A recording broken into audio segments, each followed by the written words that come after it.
जी minerals क्या होते हैं? मिनरल्स मैम वो सोर्स है मेटल्स के जो अर्थ क्रस्ट में मिल सकते हैं, सी वाटर में मिल सकते हैं, फ्री स्टेट में मिल सकते हैं, कंबाइंड स्टेट में मिल सकते हैं ना, वो कुछ पढ़ के गए थे घर। हाँ जी, ओर्स कैसे डिफरेंट है मिनरल से? मैम और जो है वो होते तो मिनरल्स ही हैं, बट वो स्पेसिफिक टाइप के मिनरल्स होते हैं जिनमें हाई कॉन्सेंट्रेशन ऑफ मेटल होती है, जिनसे हम बहुत ज्यादा कन्वीनियंटली और ज्यादा प्रॉफिटेबली हम क्या कर सकते हैं, इकोनॉमिकली मेटल्स को एक्सट्रैक्ट कर सकते हैं। और क्या बात पढ़ी थी तुमने? गंदगी ज्यादा होती है कम होती है? और में कम होती है कंपैरेटिवली, इसलिए ज्यादा प्रॉफिट कमा सकते हैं उससे। गंदगी रिमूव करने में हमारा पैसा कम खर्च होगा। हाँ जी, कैसे गंदगी रिमूव होती है, क्या प्रॉपर्टीज है, किस किस की प्रॉपर्टीज है जो डिसाइड करती है कि गंदगी कैसे रिमूव करी जाएगी, कौन से मेथड को यूज करेंगे? मैम और की और जो गैंग है, गंदगी का क्या नाम था, गैंग, उन दोनों की प्रॉपर्टीज जो है, कौन कौन सी प्रॉपर्टीज, फिजिकल और केमिकल प्रॉपर्टीज, मैम वो डिसाइड करती हैं कि कौन से मेथड को हम यूज करेंगे उसमें। ठीक है, ये बात पढ़ी थी। और क्या क्या पढ़ लिया था? फिर तुमने क्या पढ़ा था उसके बाद? रोस्टिंग और कैल्सिनेशन क्या होता है? हाँ जी विभोर, what is roasting and what is calcination? हाँ जी ऋषभ।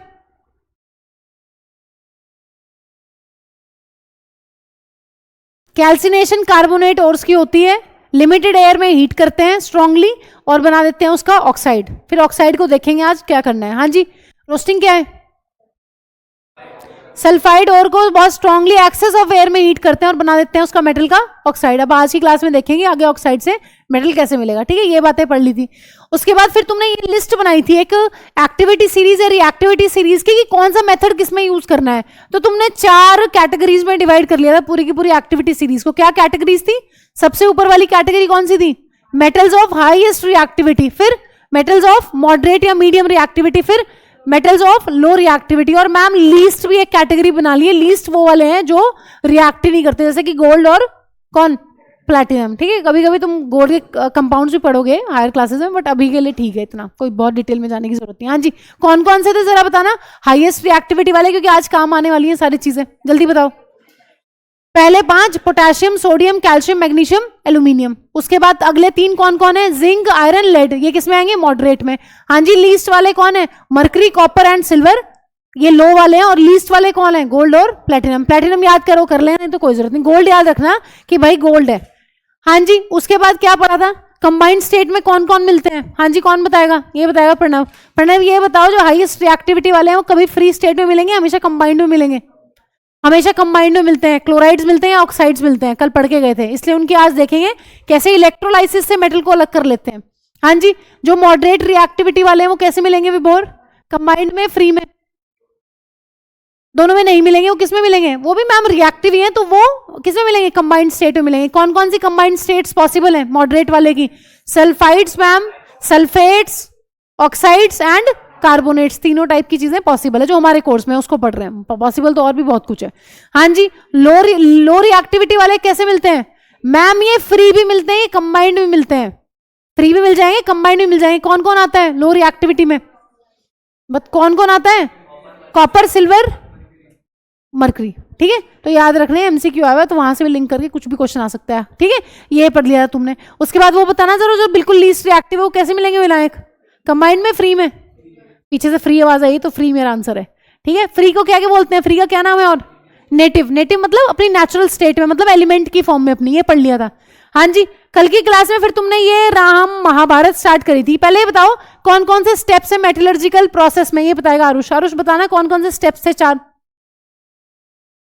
पहले मैम और उठाएंगे, पहले तो और चूज करेंगे, मिनरल ही ना और ले लेना है। हाँ जी, बताना जरा एल्यूमिनियम के मिनरल और का एग्जाम्पल, क्या डिफरेंस है दोनों में? कौन सा वो तो कराया था, एक ही एग्जाम्पल याद कर लो भी के लिए। अभी कहीं पे ये स्टेटमेंट आ जाए ना, इसके लिए करवाया है। अगर कहीं पे स्टेटमेंट आ जाए, मैं एक चीज बोल रही हूँ, बताना सही हूँ गलत हूँ। हाँ जी, all minerals are ore but all ores are not mineral. सही है कि गलत है? गलत है? क्या गलत है? मैम मिनरल एक ब्रॉड कैटेगरी है, उसके अंदर वो वाले मिनरल जो हम यूज करते हैं उनको और बोलते हैं। तो आपने उल्टा बोला, आप इसलिए गलत हो।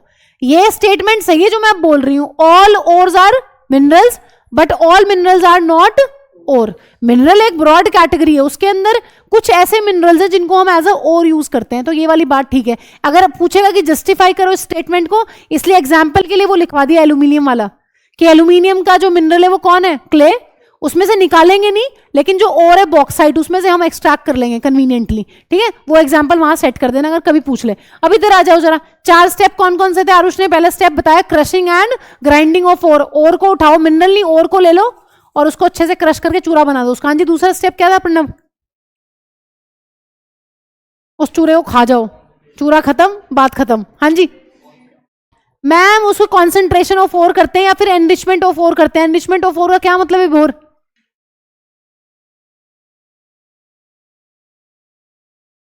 गैंग को रिमूव करना।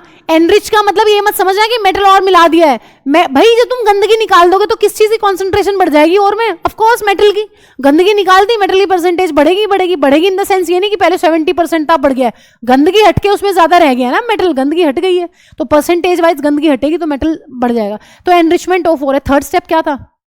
Extraction of metal. वो आज पूरी राम कहानी पढ़नी है, पूरी ध्यान से पढ़ना, जितनी रिएक्शंस पढ़ेंगे सारी इंपॉर्टेंट है सारी, ठीक है। बताते भी जाऊंगे, 10-10 बार लिखवाऊंगी। साइड में प्रैक्टिस नोटबुक है, कुछ खोल लो अपनी, रफ कॉपी कोई हो तुम्हारे पास, खोलो जल्दी, निकाल लो भी, फिर क्योंकि तुम्हें आलस आएगा ना। लाई नहीं, पेज निकालो एक, नहीं तो मेरे से लो पेज, जल्दी बताओ, लो पेज चाहिए, लो सब एक एक पेज ले लो, क्योंकि 10-10 बार लिखनी है सारी रिएक्शंस, क्योंकि आज लिखी सो लिखी फिर नहीं लिखोगे, पता है ना मुझे तुम्हारे आलस का। पास कर दो एक एक सबको, बहुत सारे पेज हैं।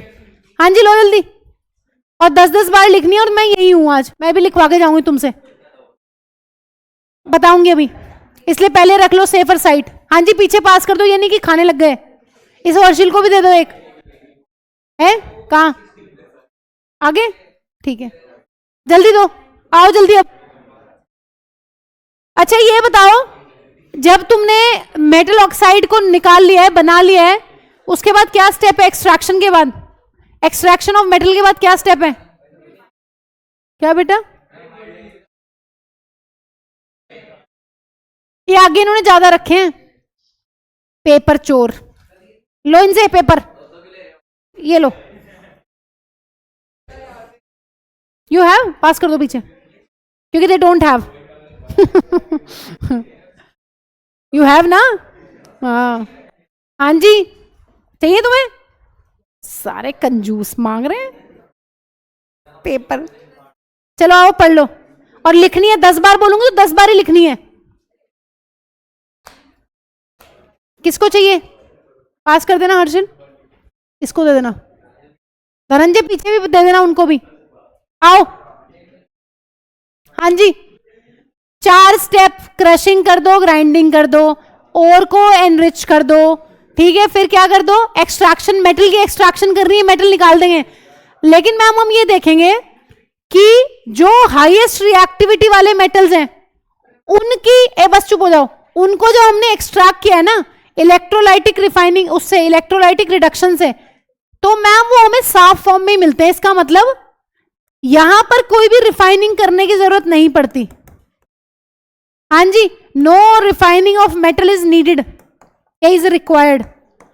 हाईएस्ट रिएक्टिविटी वाले मेटल्स की जब इलेक्ट्रोलाइसिस करेंगे ना उनके और की, तो तुम्हें फाइनली वो प्योरेस्ट फॉर्म में ही मिलेगा, तो इसमें रिफाइनिंग की जरूरत नहीं है। लेकिन मैम इन दोनों में देखो लिखा हुआ है रिफाइनिंग और प्योरिफिकेशन, तो यहां पर एक एक्स्ट्रा स्टेप करना पड़ेगा, उसको हम पढ़ेंगे भी पूरा डिटेल में, हमने ये सारी बातें पढ़नी है। तो तुम्हें ये चीज क्लियर होनी चाहिए कि ये मैम क्लोराइड्स भी मिलते हैं इनके, और इनके ऑक्साइड्स भी मिलते हैं। क्यों मैम? दोनों क्यों याद रखने हैं? क्योंकि दोनों के एग्जाम्पल आपके कोर्स में विद इक्वेशन, केमिकल इक्वेशन पढ़ोगे इलेक्ट्रोलाइसिस की, वो ध्यान रखनी है हर चीज। इसमें क्या क्या पॉसिबल है? इसमें मैम देखो कार्बोनेट और भी है, सल्फाइड और भी है, और ऑक्साइड तो है ही। यहां पर क्या है, जो लो रिएक्टिविटी वाले मैम होता तो इनके भी ऑक्साइड्स भी होते हैं, बट हमारे कोर्स में क्या है, हम सल्फाइड से कहानी स्टार्ट करेंगे, उनके ऑक्साइड बनाएंगे और फिर मेटल एक्सट्रैक्ट कर लेंगे, अभी देखेंगे कैसे, और इन दोनों में रिफाइनिंग करेंगे। देखो एक चीज तुम्हें यहां पे दिख रही होगी मैम, ये एक्स्ट्रा सा स्टेप लग रहा है एक, जो मॉडरेट वाले हैं ना, मीडियम रिएक्टिविटी वाले हैं, उनमें ये एक एक्स्ट्रा स्टेप है कि उनमें रिडक्शन करनी पड़ती है मेटल की। क्यों? यहां भी रिडक्शन होती है, लेकिन यहां पर अपने आप रिडक्शन हो जाती है। लो रिएक्टिविटी वाले में ऑटो रिडक्शन है, अपने आप गर्म करते ही बेचारे इतना कम प्यार होता है एलिमेंट्स के बीच में कि ये अलग हो जाते हैं। यहां पर लो रिएक्टिविटी वाले मेटल खुद से ही अलग हो जाते हैं हीट करने पे ही। यहां पे अलग से यूज करने पड़ेंगे मेटल, जैसे कभी कार्बन कभी एल्यूमिनियम पढ़ रहे हैं डिटेल में, तो यहां पे एक एक्स्ट्रा स्टेप है। तो इससे शुरू करेंगे कहानी को, लो रिएक्टिविटी वालों से। ध्यान से सुनो, अब बार बार एक चीज को रिपीट करने का कोई फायदा नहीं, लेकिन चलो तुम्हें पता है कौन सा स्टेप पढ़ रहे हो, एक्सट्रैक्शन। अगर मैम हम लो रिएक्टिविटी वालों की बात कर रहे हैं तो पहला स्टेप तो वही होगा। कौन सा है पहला step? Crushing and grinding of ore. Short में कहीं पे लिख लो कि कई बार ये लगता है कि कहां चला गया वो टॉपिक, क्या पढ़ रहे थे। दूसरी चीज क्या होगी? एनरिचमेंट या फिर कॉन्सेंट्रेशन ऑफ ओर। तीसरा स्टेप मैम हम पढ़ने वाले हैं यहां पर, जिसको हम कह रहे हैं एक्सट्रैक्शन ऑफ मेटल। आओ जरा एक्सट्रैक्शन ऑफ मेटल पढ़े। हाँ जी, पहले ये बताओ लो रिएक्टिविटी वाले कौन कौन से हैं आपके कोर्स में जो आपको पढ़ने हैं? मैम कॉपर है, मरकरी है और सिल्वर है। भाई आपको सिर्फ 2 की रिएक्शंस याद रखनी है, लेकिन वो इतने अच्छे दिल से याद रखनी है कि पक्का आएंगी पेपर में से। कॉपर तो इतना इंपॉर्टेंट है, मतलब बहुत ज्यादा इंपॉर्टेंट है, मैं बता भी नहीं सकती कितना इंपॉर्टेंट है। मतलब मैं जितना कम बोलूं उतना ही कम है, ये जितना ज्यादा बोलूं उतना ही कम है। ठीक है, कुछ भी बोलूं मैं कम है। भाई इस पे डबल स्टार ट्रिपल स्टार जितने स्टार लगाने लगा लो, ये इंपॉर्टेंट है बहुत ज्यादा, आएगा ही आएगा। और अभी 20 बार लिखनी है इसकी रिएक्शन, 20 बार, आई सेड 20 बार। ठीक है, ध्यान से सुनो। 3 है, कॉपर 100 बार लिख लेना, कोई दिक्कत नहीं मुझे। कॉपर, मरकरी, सिल्वर, तुम्हें सिर्फ 2 की रिएक्शंस करनी है, कॉपर की और मरकरी की। अब ध्यान से सुनो, बताओ जरा कहां से कहानी स्टार्ट करें? और से स्टार्ट होगी या कहीं और से? और से ही होगी। क्यों? क्रश कर दिया है, एनरिच कर दिया है। अब तुम्हारे पास कैसा और है? हमारे पास एक ऐसा और है मैम कि जिसमें गंदगी नहीं है। हाँ जी, बताना जरा लो रिएक्टिविटी वालों के कौन कौन से और हैं, किस किस फॉर्म में मिलता है? मैम ये मिलता है सल्फाइड्स और ऑक्साइड्स। तुम्हारे कोर्स में कौन से हैं? हमारे कोर्स में मैम कहानी जो स्टार्ट होगी वो स्टार्ट होगी सल्फाइड से। वेरी इंपॉर्टेंट, सल्फाइड से कहानी स्टार्ट करके तुम्हें ऑक्साइड बनाना है पहले, और फिर ऑक्साइड से उससे मेटल एक्सट्रैक्ट कर लेना है। हाँ जी, चलो इक्वेशंस लिखो बड़े ध्यान से, फिर रिपीट करना। आओ पहले किसकी कहानी पढ़ लेते हैं? पहले मैम मरकरी की कहानी पढ़ा दो, लिखो। हाँ जी, मरकरी का और बताना जरा, कल पढ़ के गए थे। सिनाबार, क्या फॉर्मूला था? HgS। क्या नाम है? Mercuric sulphide. चलो इसको रहने दो, इसको मत याद करो, क्यों फालतू में अपना काम बढ़ाना। सिनाबार याद कर लो बस, कोई नहीं बोल रहा तुम्हें मरक्यूरिक सल्फाइड है या क्या है, क्योंकि यहां पर Hg की वैलेंसी वो है ना +2, इसलिए इसका नाम हो जाएगा। बस सिनाबार याद रखो। मरकरी का और नाम है सिनाबार, फॉर्मूला क्या है?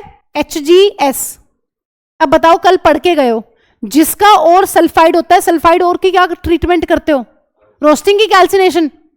रोस्टिंग, ध्यान से समझो मैम, ये एक सल्फाइड और है, सल्फाइड और की हम करते हैं रोस्टिंग। करो जरा इसकी रोस्टिंग। इसका मतलब extraction of metals with low reactivity का क्या करना है? रोस्टिंग।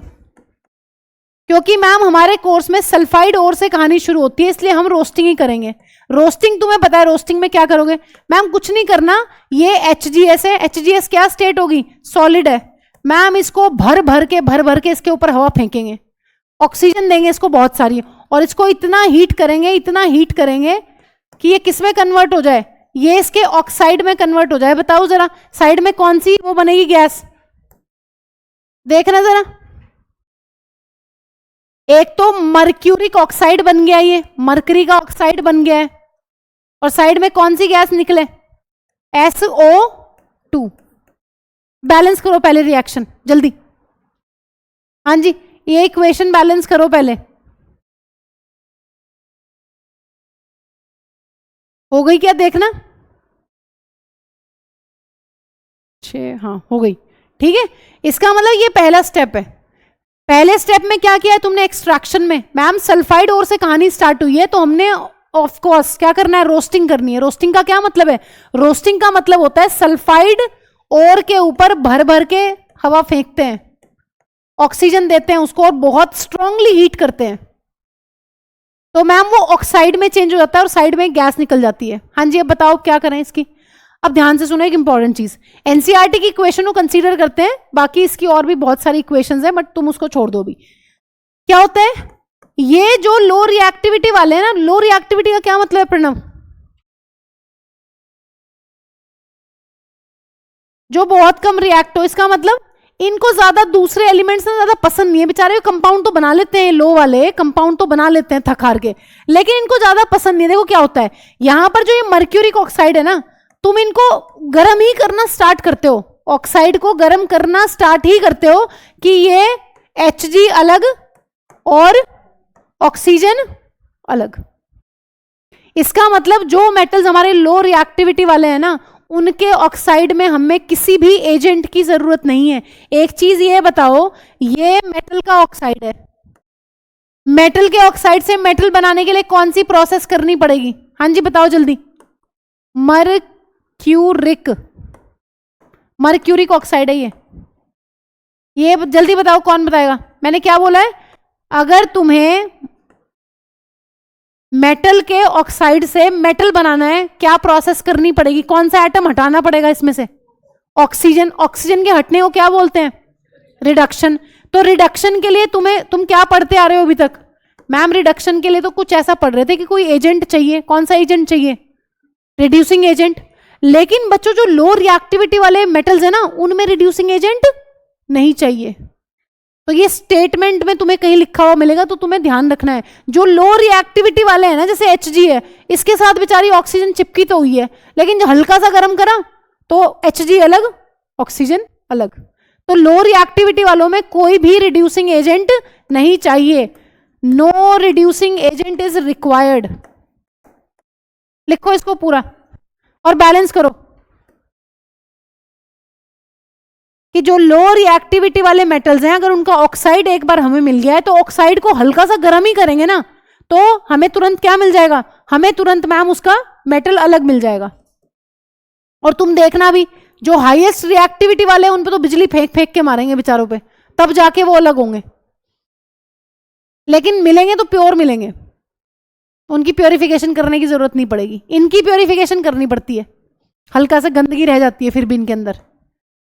तो भैया ये इक्वेशन इतनी इंपॉर्टेंट है, बहुत ज्यादा इंपॉर्टेंट है। पहले मैं कॉपर का भी करवा दूं तुम्हें, ये वाली सेम रिएक्शन, फिर तुम बैठ के 10-10, 20-20 बार लिख लेना, जितनी बार जिसका मन हो। ठीक है, 10 बार तो मेरी तरफ से, 10 बार अपनी तरफ से लिख लेना। हाँ जी क्लियर है? ये क्या है मैम? हमारे कोर्स में जो लो रिएक्टिविटी वाले मेटल्स हैं वो दो हैं। कौन कौन से? मर्करी और कॉपर। और उनकी कहां से कहानी स्टार्ट करनी है? उनके सल्फाइड ओर से कहानी स्टार्ट करनी है। सल्फाइड ओर की क्या करते हैं? रोस्टिंग। रोस्टिंग का मतलब होता है बहुत भर भर के हवा फेंकना और बहुत तेज गर्म करके ऑक्साइड बना लेना।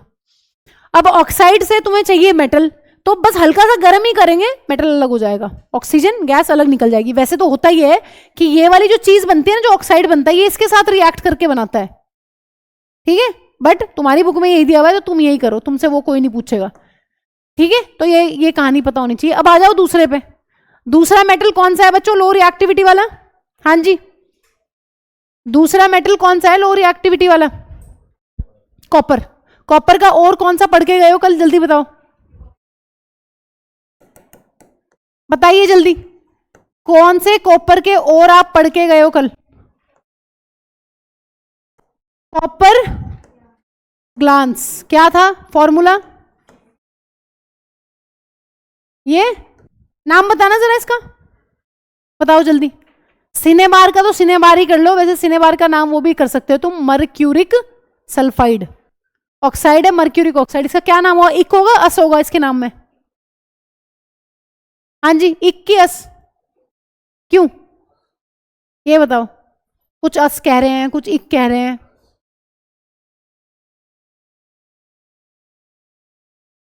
इसका तो पता नहीं कौन सी स्टेट है, इसका कितना होता है? 2 नेगेटिव 1 नेगेटिव। फॉर्मूला कैसे आया है? तो इसमें कौन सी ऑक्सीडेशन स्टेट है? क्या होगा? Q plus sulphide.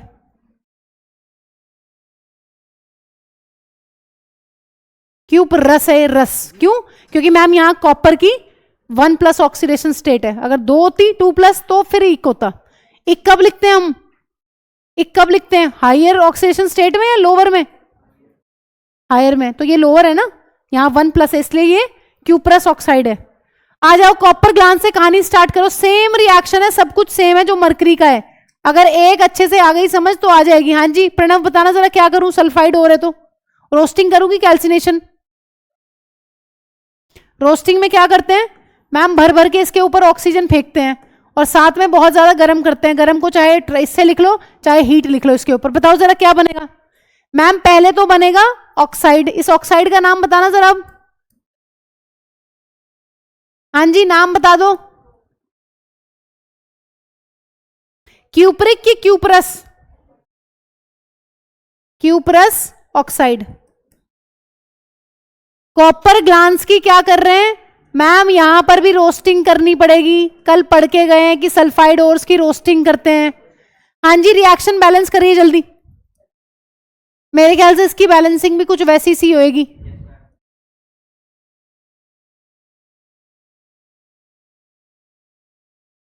देखना बैलेंस हो गई क्या?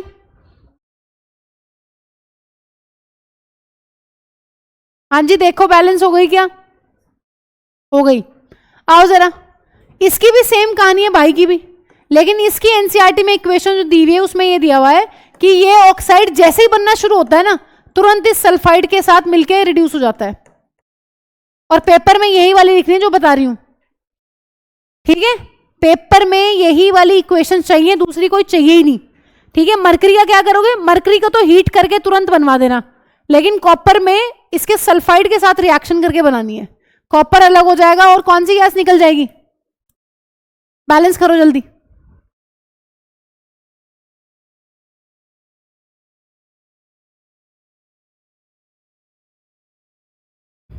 बैलेंस हो गई शायद, ठीक है? तो ये रिएक्शन है, यहां पे ये मिल गया तुम्हें कॉपर, लेकिन जो मेटल अभी भी तुम्हें मिला है ना बच्चों वो प्योर नहीं है, उसकी प्योरिफिकेशन करनी पड़ेगी। सिर्फ जो मेटल्स हैं हाई रिएक्टिविटी वाले उनको प्योरिफिकेशन की जरूरत नहीं है। क्यों मैम? क्योंकि अभी देखोगे तुम उनकी होती है इलेक्ट्रोलाइटिक रिडक्शन, तो इलेक्ट्रोलाइटिक रिडक्शन में प्योर मेटल ही मिलेगा तुम्हें कैथोड के ऊपर, वहां जरूरत ही नहीं है, गंदगी हट जाती है पहले ही सारी, ठीक है? वो निकाल लो पेज, 10-10 बार लिखो चारों रिएक्शन जल्दी फटाफट। खुद बिना देखे लिखनी है, देख के नहीं लिखनी, पहले देख लो एक बार क्या कह रहे हैं। लो रिएक्टिविटी वाले मेटल्स जो होते हैं उनके सल्फाइड हो रहे हैं हमारे कोर्स में। मरकरी का है सिनाबार और कॉपर का है कॉपर ग्लांस, ठीक है? इसका क्या है, ये है मैम मर्क्यूरिक सल्फाइड और कॉपर का है क्यूप्रस सल्फाइड। क्यूप्रस का मतलब 1 पॉजिटिव स्टेट में, इसका मतलब Cu2S है। ये ध्यान रखना है, कभी CuS लिख के कहानी शुरू कर दो सारा सवाल गलत, इतना तो ध्यान रखना ही पड़ेगा ना। हाँ जी क्या मतलब है रोस्टिंग का? रोस्टिंग का मतलब होता है मैम जो सल्फाइड और होते हैं उन पर भर भर के ऑक्सीजन फेंकेंगे और गर्म करेंगे साथ में। तो पहला स्टेप में तो ऑक्साइड मिलेगा और फिर वो ऑक्साइड जो है वो कन्वर्ट होता है मेटल में। मतलब पहला स्टेप है एक्सट्रैक्शन में रोस्टिंग और दूसरा स्टेप है रिडक्शन। लेकिन यहां पर रिडक्शन में कोई एजेंट नहीं चाहिए, यहां अकेले हीट ही काफी है, हीट से ही काम बन जाता है। यहां रिड्यूसिंग एजेंट का गर्म कर दो मेटल अलग हो जाएगा। यहां पर भी क्या किया है, गर्म किया है और मेटल अलग। लिखो जल्दी 10-10 बार बिना देखे, कॉपी बंद करके एक बार देख लो पहले कि क्या किया है तुमने, फिर अगले वाला पढ़ते हैं। हाँ जी हाँ जी कॉपर सॉलिड, कॉपर की स्टेट है सॉलिड। लिखो जल्दी फटाफट, ये जो पेज दिया है इसको यूज करो, अपने दिमाग में पहले पिक्चर बनाओ कि क्या है। सल्फाइड और से स्टार्ट करना है, जो लो रिएक्टिविटी वाले मेटल्स हैं उनके सल्फाइड से हमें एक्सट्रैक्शन करनी है। सल्फाइड से पहले बनाएंगे ऑक्साइड। क्यों बना रहे हैं ऑक्साइड, कल पढ़ के गए हो, ये कौन है जो पेपर फेंक रहे हैं दूसरे के ऊपर? हाँ जी बताना जरा, ऑक्साइड क्यों बना रहे हैं? क्या? हाँ कोई बात नहीं, रख लो अगली बार काम आ जाएंगे। बताना जल्दी, ऑक्साइड क्यों बना रहे हैं? क्योंकि मैम ऑक्साइड से एक्सट्रैक्ट करना मेटल को आसान है, रिडक्शन कर देंगे ना, है ना? सल्फाइड से क्या क्या करेंगे फिर, पहले सल्फाइड से कार्बोनेट से सबसे ऑक्साइड बना देते पहले। S2 negative. सल्फर का क्या होता है एटॉमिक नंबर? और क्लोरीन का कितना होता है? उसका भी 17 है। ये कैसा क्लैश है ना? तो 286 हो जाएगा ना, और 6 है तो क्या हो जाएगा, S2 नेगेटिव आयन, 2 इलेक्ट्रॉन ले लेगा ना वो, नोबल बनने के लिए लिखो जल्दी फटाफट, क्योंकि ये पेपर की ऐसी चीज है जो आती आती है भाई, इनसे पेपर नहीं रखे जा रहे, 2-3 उड़ा रहे हैं पेपर को हवा में। विनायक लिख ले बेटा, क्या देख रहा है इधर उधर है, ये ज्यादा ही खोजा।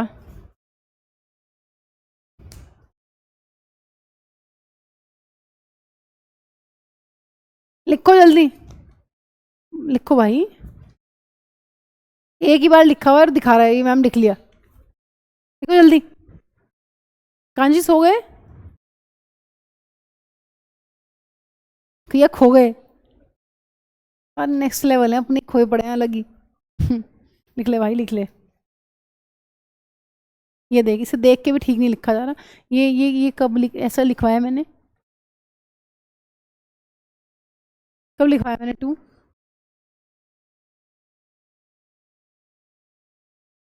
देख रहा सीरियसनेस, कुछ सीख ले भाई से।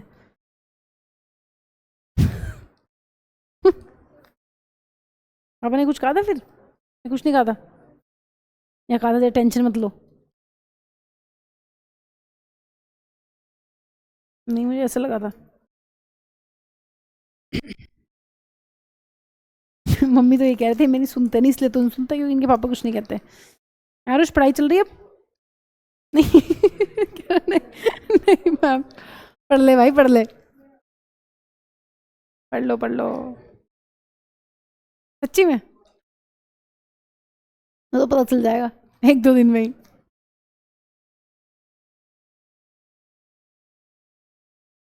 प्रणव मजाक नहीं चल रहा बेटा, लिख लो, क्योंकि मैं क्या, हाँ बेटा, हाँ जी, पहले जो मरकरी का सल्फाइड है और जो कॉपर का सल्फाइड है, ये देख लेना कौन से सल्फाइड है, कि कुछ फॉर्मूला लिखे बैठे हैं नेक्स्ट लेवल अपनी तरफ से ही, Hg2s, HgS है सिनाबार, Hg2s नहीं है, कॉपर का है, Cus, कॉपर ग्लांस, ठीक है।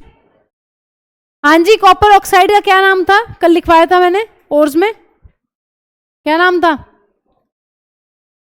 क्यूप्राइट, क्यूप्राइट शायद ऐसे कुछ लिखवाया था, है ना।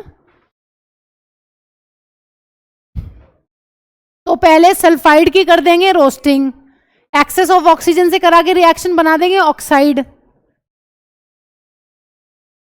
और ऑक्साइड से ऑटो रिडक्शन करके क्या मिल जाएगा, अपने आप ही मैम रिड्यूस हो जाएगा, ऑक्सीजन को लूज करेगा गर्म करने पे, और मैम मेटल जो है वो अलग हो जाएगा। लेकिन ये जो मेटल है अभी भी प्योर नहीं है, इसका 4th स्टेप करना पड़ेगा, रिफाइनिंग, वो सबसे लास्ट में पढ़ेंगे, करो जल्दी।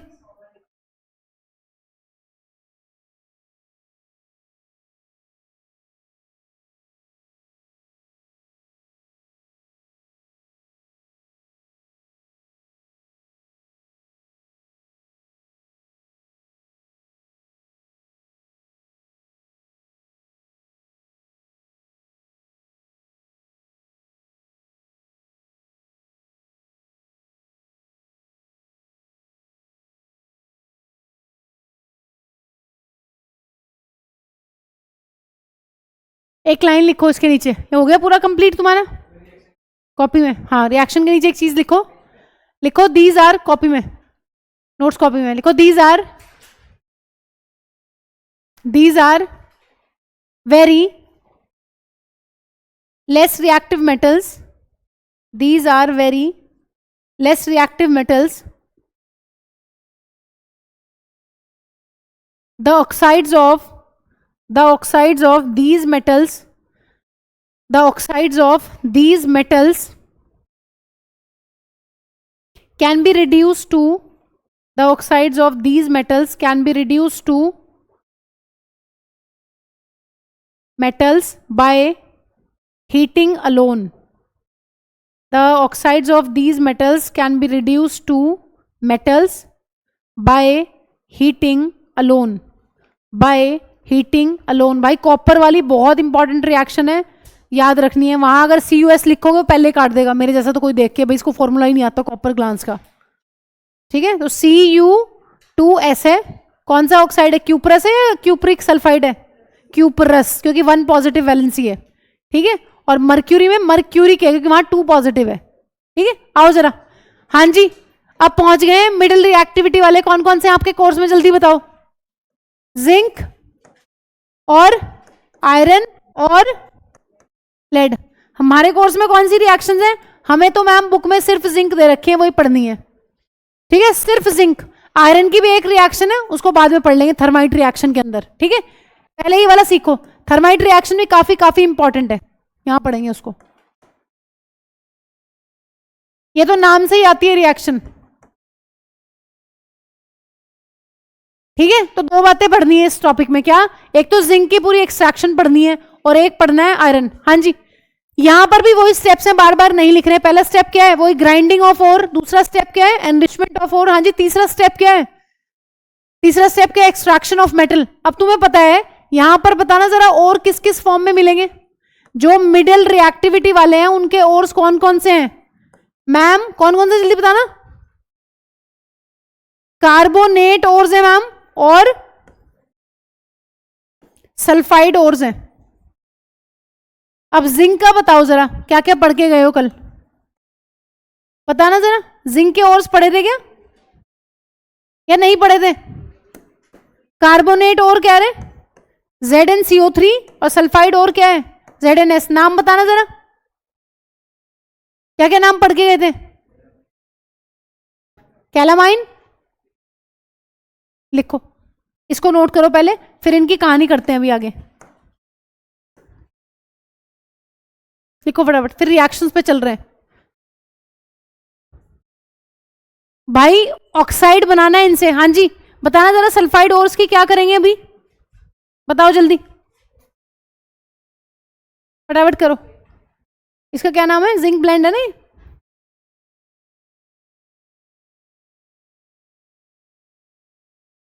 और ये है कैलामाइन।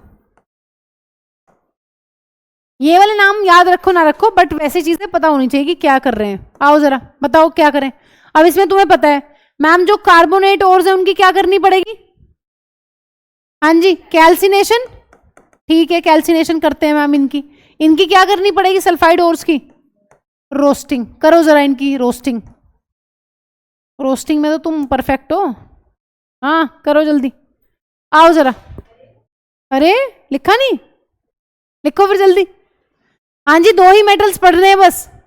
मिडिल रिएक्टिविटी वाले में दो मेटल्स की ही एक्सट्रैक्शन सीखनी है, एक जिंक की और एक छोटी सी रिएक्शन थर्माइट रिएक्शन, वो पढ़नी है आयरन के लिए बस, और कुछ नहीं पढ़ना। कोई तीसरा मेटल तुमसे नहीं पूछेगा वो। जिंक में तुम्हें पता है मिडिल रिएक्टिविटी वाले हैं तो भैया तीन चीजें पॉसिबल है, तीन ओर्स हैं, sulphide ores, carbonate ores, oxide ores. Sulphide ores की रोस्टिंग करनी है दोबारा से, कार्बोनेट ओर्स की क्या करनी है? कैल्सिनेशन। चलो इक्वेशन लिखते हैं, मैं यहां लिख रही हूं, इसे लिख लेना, फिर इसी से पता लगेगा बस। कार्बोनेट की कैल्सिनेशन, सल्फाइड की रोस्टिंग, अभी के लिए। आओ जरा चलें आगे। हाँ जी, बताना जरा क्या करूं इसकी? इसको गर्म करेंगे मैम लिमिटेड एयर में। जब हम किसी मेटल के कार्बोनेट को गर्म करते हैं, किसमें? लिमिटेड एयर में, बहुत गर्म करना है, तो मैम ये कन्वर्ट हो जाता है इसके ऑक्साइड में, और साइड में कौन सी गैस निकल जाएगी? CO2 gas. दिख रहा है ना यहाँ पे?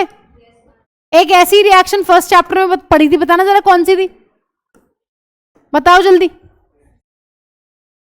CaCO3। क्या इंडस्ट्रियल एप्लीकेशन थी उसकी? सीमेंट इंडस्ट्री में यूज होता है क्या? Calcium oxide. जो लाइम उस रिएक्शन में बनता था ना मैम, कैल्शियम कार्बोनेट को हीट करके जो CaO बनता था, उसको सीमेंट बनाने में यूज किया जाता है, तो वो एप्लीकेशन थी उसकी। बताना जरा यहाँ पे क्या बनेगी, क्या रिएक्शन होगी? मैम ये कर रहे हैं गरम, लेकिन गरम करेंगे यहां पर एक्सेस ऑफ एयर में, यानी कि एक्सेस ऑफ ऑक्सीजन में, और क्या बन जाएगा बच्चों? यहां पर भी मैम बन जाएगा जिंक का ऑक्साइड, और साथ में कौन सी गैस निकलेगी? तो ये तुमसे डिफरेंस पूछता है कि कैल्सिनेशन और रोस्टिंग में क्या फर्क है। तीन चार डिफरेंस लिखने होते हैं, क्या क्या लिखोगे बताना जरा, दो तीन तो पढ़ लिए हैं। हाँ जी, कैल्सिनेशन रोस्टिंग में क्या क्या फर्क है? कैल्सिनेशन कार्बोनेट ओर्स की, रोस्टिंग सल्फाइड ओर्स की, पहला डिफरेंस। दूसरा डिफरेंस बताओ। कैल्सिनेशन में लिमिटेड एयर है उसमें। तीसरा डिफरेंस सामने है तुम्हारे, एक में CO2 निकलेगी, एक में SO2 निकलेगी एज अ बाय प्रोडक्ट। ठीक है, बैलेंस करो इसको, बैलेंस करना जरा, ये बैलेंस है। हाँ जी, कोई कह रहा है बैलेंस है ये, करो फिर, बैलेंस करो।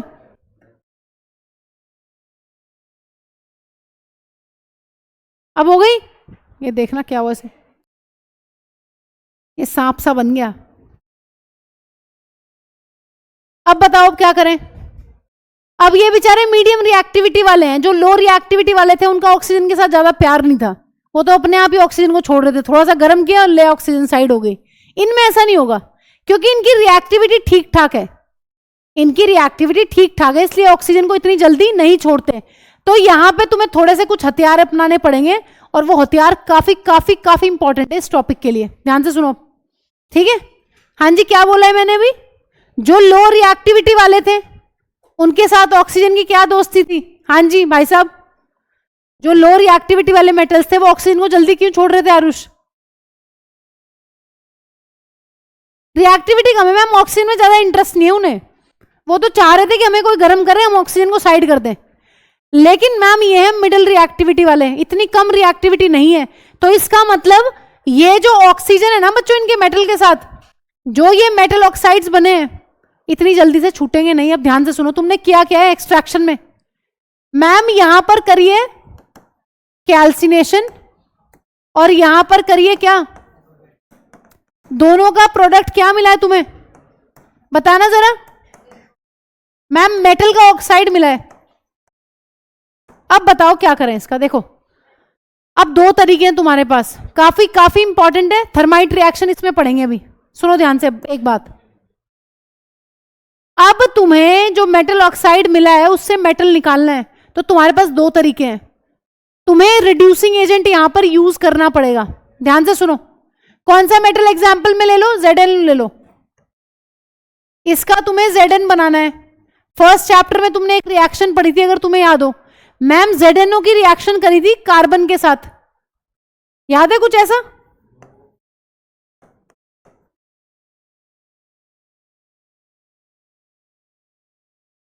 थी ऐसी कुछ रिएक्शन?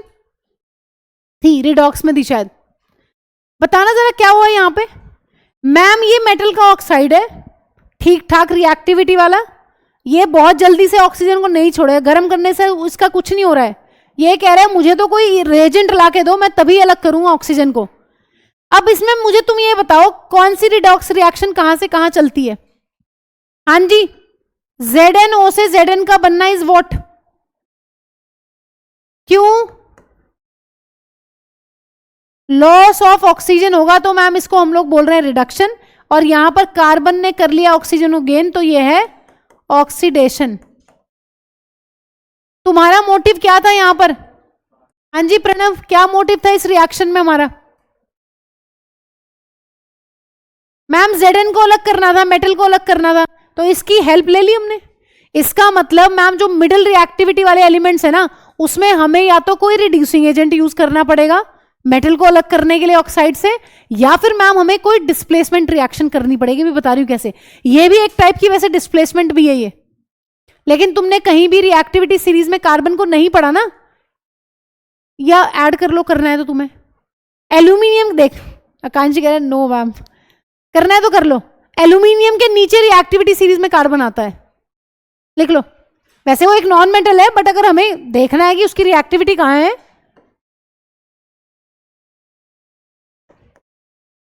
एल्यूमिनियम के नीचे आता है कार्बन और जिंक के ऊपर अगर जरूरत पड़े तो, क्योंकि ये डिस्प्लेसमेंट रिएक्शन भी है, रिडॉक्स रिएक्शन भी है।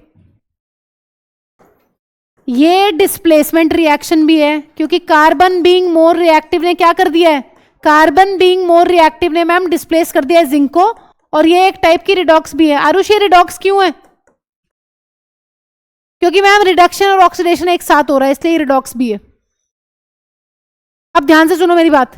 हाँ जी, जो लो रिएक्टिविटी वाले थे मरकरी और कॉपर, उनको कोई ज्यादा प्यार नहीं था ऑक्सीजन से, उन्होंने छोड़ दी गर्म करते ही, ऑक्सीजन अलग मेटल अलग।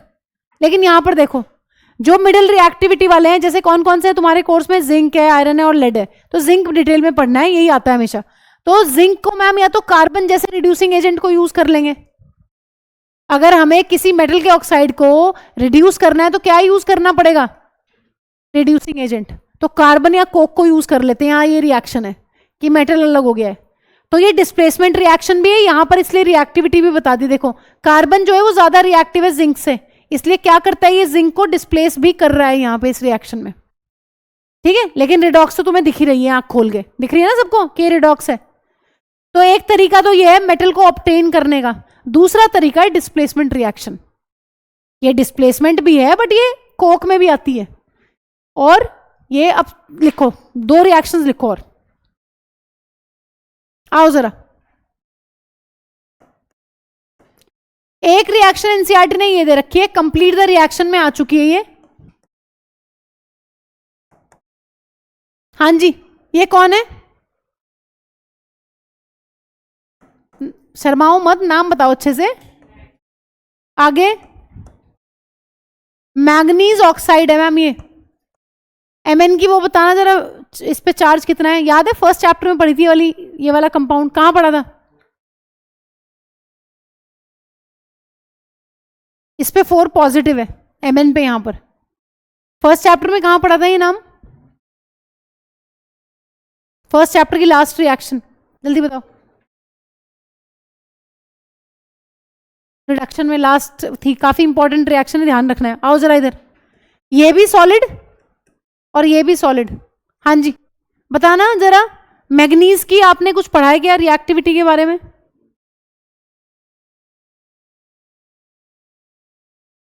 पढ़ी है कहीं मैग्नीज की रिएक्टिविटी? नहीं पढ़ी। अब या तो रिएक्टिविटी सीरीज में ऐड कर लो या जरूरत नहीं है, बस इस रिएक्शन से ही जान लो। तुम्हें वो ये नहीं पूछेगा कि रिएक्टिविटी किसकी ज्यादा है, लेकिन यहां तुम्हें एक चीज दिख रही है क्या? एल्यूमिनियम जो है वो ज्यादा रिएक्टिव है। मैंने कार्बन तो लिखवा दिया, इसको मैं लिखवाना नहीं चाह रही, तुम्हें लिखना है तो लिख लो। ये ज्यादा रिएक्टिव है इन कंपैरिजन टू मैंगनीज। तो ये क्या कर देगा इसको? ये इसको कर देगा डिस्प्लेस। बताना जरा क्या बनेगा? एल्यूमिनियम का ऑक्साइड क्या होता है? और साइड में कौन मिल जाएगा तुम्हें? लेकिन बच्चों इन रिएक्शंस के अंदर इतनी ज्यादा हीट रिलीज होती है कि जो मेटल मिलता है ना वो लिक्विड स्टेट में मिलता है। ध्यान से सुनो क्या क्या क्वेश्चन आएंगे, पहले तुम इक्वेशन नोट करो तसल्ली से, फिर मैं तुम्हें इनकी 3-4 बातें बता रही हूँ कि क्या क्या होता है इसमें, ठीक है। ये हम क्यों पढ़ रहे हैं मैम? ये हम पढ़ रहे हैं कि अगर हमें मेटल के ऑक्साइड में से मेटल को अलग करना है तो क्या क्या तरीके हैं। तो पहला मैम, ये तो हमने कहीं लिखा ही नहीं मिडल रिएक्टिविटी में। बेटा ये है, ये मिडल रिएक्टिविटी आती है, इसकी एल्यूमिनियम से रिएक्टिविटी क्या है, थोड़ी सी कम होती है Mn की, लेकिन रिएक्टिविटी सीरीज में इसको ऐड करने की जरूरत नहीं है, ठीक है। तो इसीलिए पढ़ रहे हैं, तुम्हें कंप्लीट द रिएक्शन में आ जाएगा, कभी वहां लिखा हो कि रिएक्शन होगी नहीं, रिएक्शन होगी। ये कम रिएक्टिव है, ज्यादा रिएक्टिव है, इसको डिस्प्लेस कर देगा। और हीट इतनी ज्यादा निकलती है कि ये हमेशा लिक्विड स्टेट में मिलता है मेटल जो मिलेगा। अब एक चीज बताओ जरा, ऐसी रिएक्शंस को क्या कहते हैं जिनमें हीट रिलीज हो? और कौन से टाइप की रिएक्शन है ये? डिस्प्लेसमेंट। तो ऐसे ऐसे सवाल पूछ लेता है कई बार। एक बार टेस्ट में मैंने भी दिया है तुम्हें, अगर तुम्हें याद हो, कि बताओ ये कौन सी 2 कैटेगरीज ऑफ रिएक्शन में फॉल करेगा। याद है ऐसा कुछ क्वेश्चन टेस्ट में भी दिया है कि बताओ 2 कौन सी कैटेगरीज ऑफ रिएक्शन में फॉल करता है ये, तो तुम एक लिख के भाग जाते हो, डबल डिस्प्लेसमेंट जैसे कि प्रेसिपिटेशन, ऐसा क्वेश्चन दिया था एक। तो इसमें तुमसे पूछ लेगा वो देके कि बताओ कौन सी 2 कैटेगरीज ऑफ रिएक्शन के अंडर इसको तुम लिख सकते हो। तो ये एक्सोथर्मिक भी है क्योंकि हीट रिलीज हो रही है, और ये डिस्प्लेसमेंट भी है क्योंकि एल्यूमिनियम बीइंग मोर रिएक्टिव इसको डिस्प्लेस कर रहा है इसके सॉल्ट में से, ठीक है। लिखो फटाफट, एक और इंपॉर्टेंट लिखनी है बस लास्ट। अब ये सारी 10-10 बार लिखनी है तुम्हें, ठीक है। माफ कर देना लेकिन लिखनी पड़ेगी ना, क्योंकि पेपर में आएंगे तो क्या करोगे? क्या करोगे? लिख के आओगे ना। चलो इसके बारे में 2 लाइन लिखो, लिखो। हाँ बेटा रुकी हुई हूँ 1 मिनट तो मैं।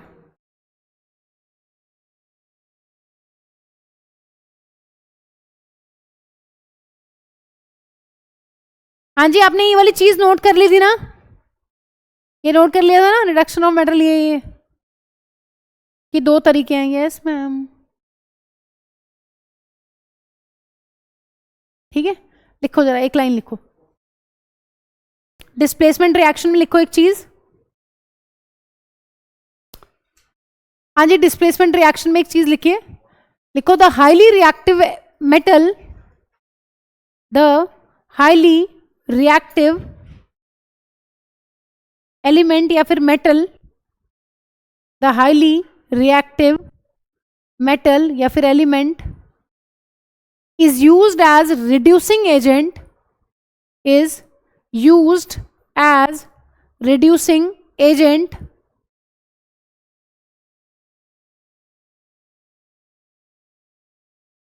and the reactive metal is able to displace, and the reactive metal is able to displace metal of lower reactivity, metal of lower reactivity from their compounds, from their compounds, metal of lower reactivity from their compounds. हाँ जी, balance कर लेना जरा इस reaction को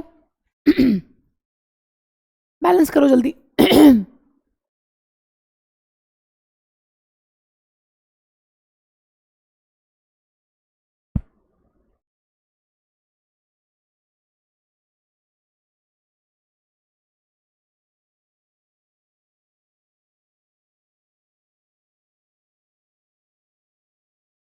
देखना balance हुई क्या?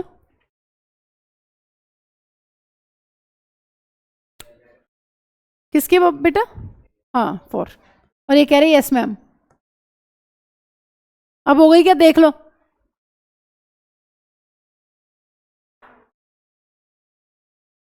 ठीक है, चलो एक चीज और लिखो, these reactions are highly exothermic, इसी में लिखो, इसी रिएक्शन के नीचे, दीज रिएक्शंस, जितनी भी डिस्प्लेसमेंट रिएक्शंस है ना, these reactions are highly exothermic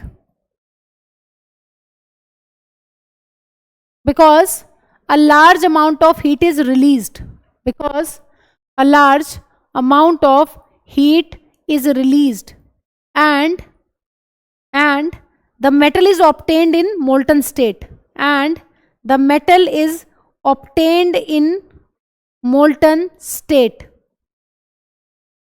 In these reactions a large amount of heat is released and the metal obtained is in molten state, या the metal is obtained in molten state.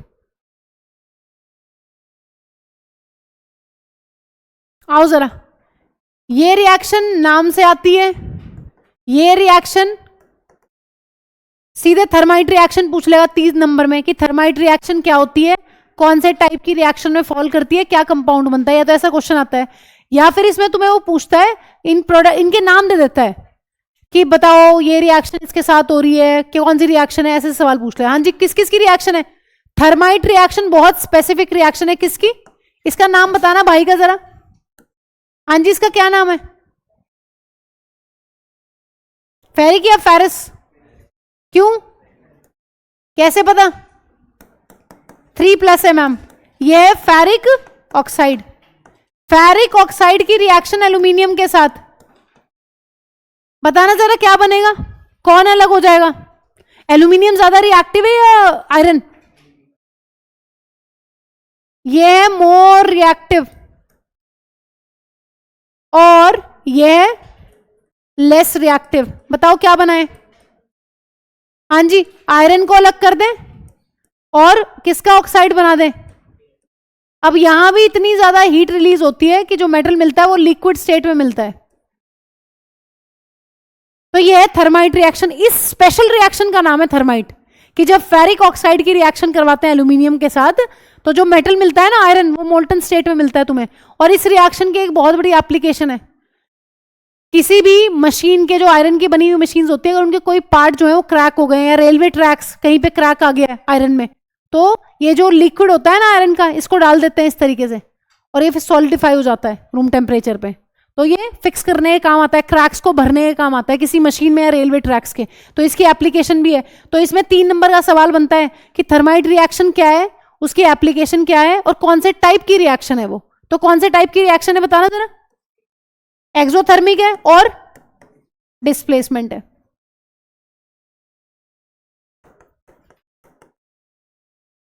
बताना क्या topic पढ़ रहे थे, क्योंकि कई यही खो जाते हैं कि पता नहीं कहां से कहां पहुंच गए हम। कौन सा टॉपिक पढ़ रहे थे? जो मीडियम रिएक्टिविटी वाले थे, कौन थे मीडियम वाले? जिंक, आयरन और लेड। उनको क्या करना था? ऑक्साइड में से अलग निकालना था। तो ये क्या है? आयरन मिडिल रिएक्टिविटी वाला है, ये उसका ऑक्साइड है, उसको अलग कर लिया है, उसका मेटल निकाल लिया है, तो है उसी में, है उसी रिएक्शन में। अभी कभी सोच रहे हो पता नहीं कहां चले गए हैं। तो भैया ये रिएक्शन ध्यान से देख लो, फेरिक ऑक्साइड की रिएक्शन किसके साथ? एल्यूमिनियम मेटल के साथ। और इस रिएक्शन के बाद क्या अलग कर लिया है तुमने? आयरन को अलग कर लिया लिक्विड स्टेट में।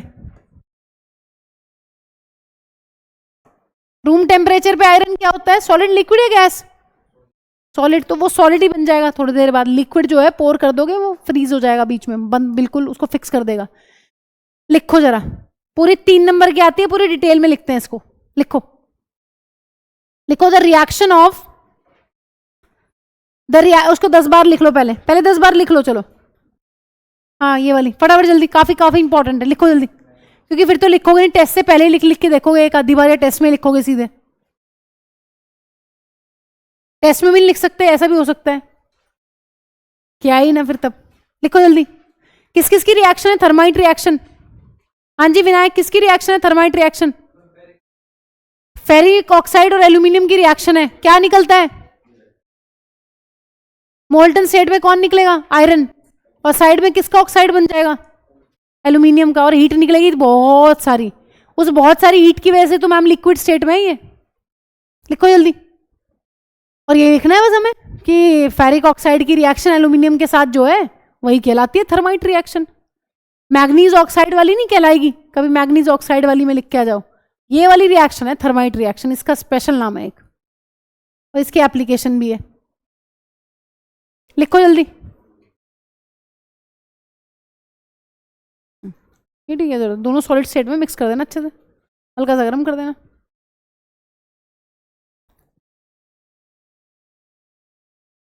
हल्का सा ही गर्म करना पड़ेगा, बहुत हल्का सा। क्यों इसको हीट क्यों नहीं लिख रहे हैं? क्योंकि जितनी हीट इसमें रिलीज होगी ना उसके ना के बराबर होगी है, इसलिए नहीं लिख रहे हैं, इसलिए एक्सो ही लिखेंगे। कभी लिख दो कि एंडो एक्सो दोनों है, अपनी तरफ से एक नए टाइप की रिएक्शन बना दी। लिखो द रिएक्शन ऑफ, 5 बार लिखिएगा बस, लिख लो चलो 10 बार। दिल नहीं तोड़ूंगी मैं तुम्हारा, लिखो तुम 10 बार। अच्छी बात है, याद हो गई तो। लिख ली? बैलेंस नहीं है, बैलेंस करो भाई, बैलेंस नहीं है रिएक्शन, बैलेंस करो।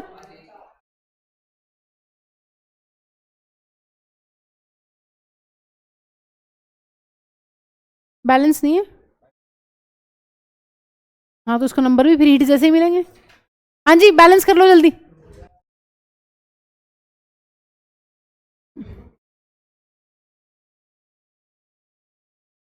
हाँ जी, बैलेंसिंग के लिए क्या करें?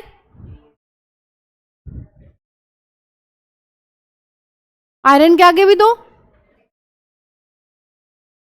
बस बैलेंस हो गई, देखना।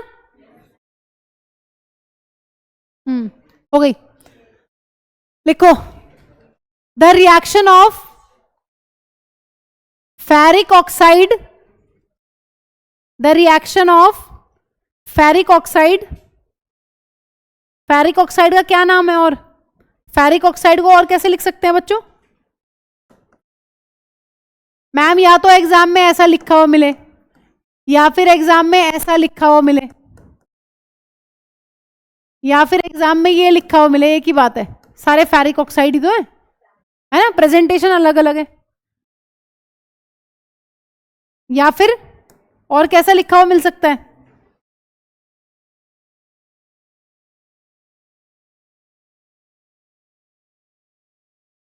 लिखो the reaction of ferric oxide, bracket में लिखो Fe2O3, Fe2O3 with aluminium. The reaction of ferric oxide, bracket में लिखो Fe2O3 विद एल्यूमिनियम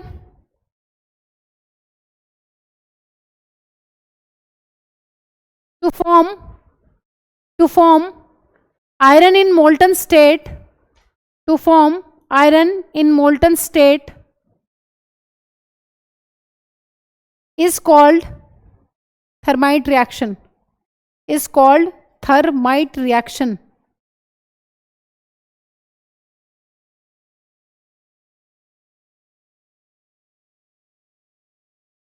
एप्लीकेशन लिख लो. It is use to join, it is use to join railway tracks, it is used to join railway tracks and cracked machine parts, cracked machine parts.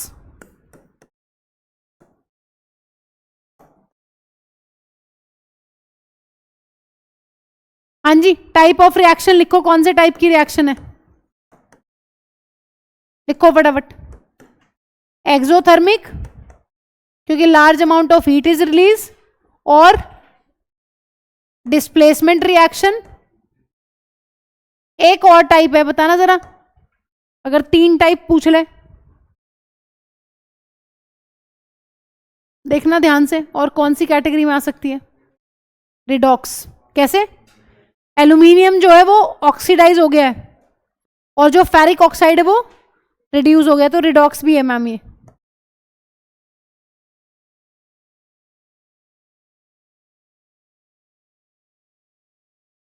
ठीक है भाई. Thermite reaction क्या है? कुछ नहीं है, Fe2O3, यानी कि फेरिक ऑक्साइड की रिएक्शन है एल्यूमिनियम के साथ बस. और मेटल किस में मिलेगा? मेटल हमेशा मोल्टन स्टेट में मिलेगा. मोल्टन स्टेट किसको बोलते हैं बच्चों? लिक्विड स्टेट में. हाँ जी. अब एक इंपॉर्टेंट चीज पे आ गए हैं, आओ आगे. यहां तक एक बार कोई रिपीट करेगा? ये कौन है? हाँ जी, 1 घंटा हो गया, जल्दी करो, खत्म करना है चैप्टर. हाँ जी, एक बार कोई रिपीट कर दो फटाफट. क्या बेटा? नहीं बेटे, वहीं बैठे रहो, अच्छे लग रहे हो. नहीं, चुपचाप तो आप वहां भी बैठे हो, फिर वहां क्यों जाना है? हाँ जी, बताना जरा. ये देखो, आजा, ए चुप बैठ आराम से. हाँ जी, एक बार रिपीट कर दो जल्दी, जो जो पढ़ लिया है फटाफट. आरुष से स्टार्ट करते हैं. आरुष बताओ जल्दी. हाँ हाँ, नो मैम क्या बोली? यस मैम मैं बताता हूँ, मेरे से पूछो आप सारी चीजें, जल्दी बताओ. विभोर बता देगा. विभोर या no ma'am? No ma'am. Rishabh टेढ़े क्यों बैठे हो? ऐसे ही हवा खाने के लिए है.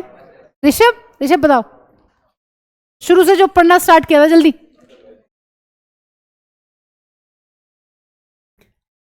आज जो स्टार्ट किया था बताओ जल्दी.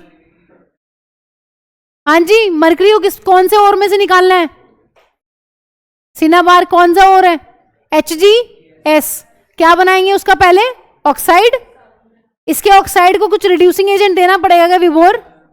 हाँ जी विभोर, कुछ नहीं देना पड़ेगा मैम, ये तो अपने आप ही गर्म करेंगे हल्का सा, अलग मेटल है ना, और गैस जो बनेगी वो अलग. हाँ जी.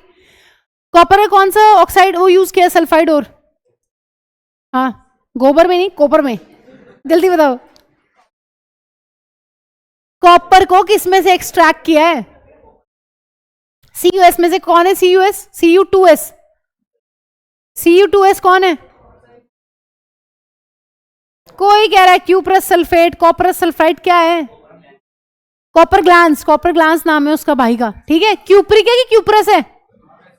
क्यूप्रस. Cuprous sulphide. पहले क्या करना है? सल्फाइड और की तो मैं हमेशा रोस्टिंग करेंगे, ऑक्साइड बनाएंगे, फिर मेटल निकालेंगे, लेकिन लो रिएक्टिविटी वाले में रिडक्शन की जरूरत नहीं है.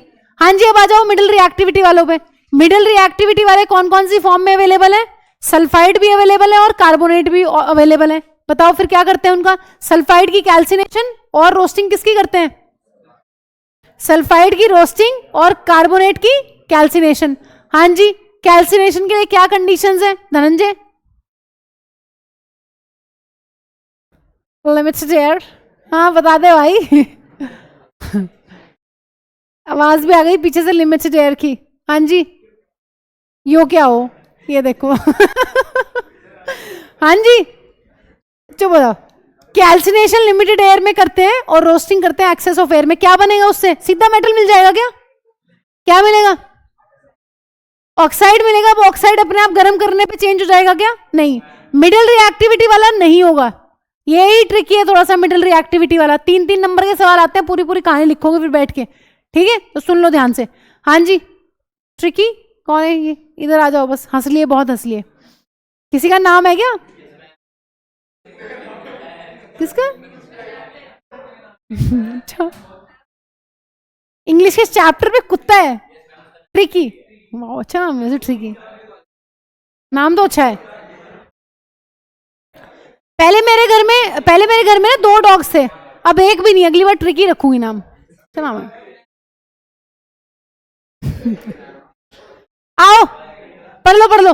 हाँ जी बताना जरा, ऑर्डर। हाँ जी ये बताओ, जो मिडल रिएक्टिविटी वाले ऑक्साइड्स हैं उनमें से मेटल कैसे अलग किया तुमने, क्या जादू किया है? रिड्यूसिंग एजेंट यूज किया है। कौन सा रिड्यूसिंग एजेंट? या तो कार्बन यूज कर लेंगे, लेकिन कार्बन कहां काम करेगा? कार्बन सिर्फ वहीं काम करेगा जो उससे कम रिएक्टिव होंगे, जैसे कि जिंक। अगर मैग्नीज आ जाएगा, मैग्नीज कार्बन से ज्यादा रिएक्टिव है, उसके लिए यूज नहीं कर सकते। आयरन जो है वो भी, तो देख के यूज करना पड़ेगा किसको यूज कर रहे हैं, ठीक है। एल्यूमिनियम को यूज किया इसीलिए इनके केस में। चलो आ जाओ अब आगे। थर्माइट रिएक्शन क्या होती है? हाँ जी कौन बताएगा? ये बता देगा, जल्दी बताओ थर्माइट रिएक्शन क्या है?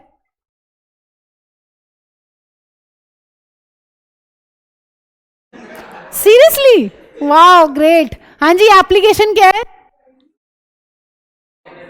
क्या जोड़ने के काम आती है? रेलवे ट्रैक, टूटी फूटी मशीन, सब जोड़ देंगे इससे। आओ मोस्ट मोस्ट मोस्ट इंपॉर्टेंट, आ जाओ इधर। हाँ जी प्रणव ये बताओ, जो टॉप पे रिएक्टिविटी सीरीज है कौन कौन से स्टेप्स करने पड़ेंगे? ये देख लगे पड़े हैं मारने में एक दूसरे को, जल्दी बताओ कौन कौन से स्टेप्स फॉलो करेंगे? अब डांस मत करके दिखाने लगे, ये वाला स्टेप फॉलो करेंगे। हाँ जी बताओ जल्दी, तो बोलना, मुंह से बोलना है, उनसे क्या बोलना है? पहले तो मैम क्रशिंग करेंगे, ग्राइंडिंग करेंगे और की, फिर इसका सीधा एक्सट्रैक्शन होगा। देखो पहला स्टेप एक्सट्रैक्शन होगा। दूसरा स्टेप बताओ। हाँ जी भाई साहब, भाई साहब। हाँ जी दूसरा स्टेप क्या है? एनरिचमेंट में क्या करते हैं? गैंग, गंगू का रिमूवल, गैंग का रिमूवल करते हैं। तीसरा स्टेप क्या है? आ जाओ जरा, काफी इंपॉर्टेंट है, ध्यान से सुनो। कौन कौन से मेटल्स हैं हाईएस्ट रिएक्टिविटी वाले?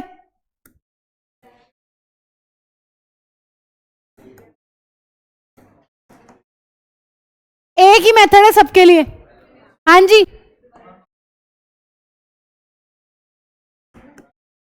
क्योंकि अलग अलग में अलग अलग है, इन सबका एक है।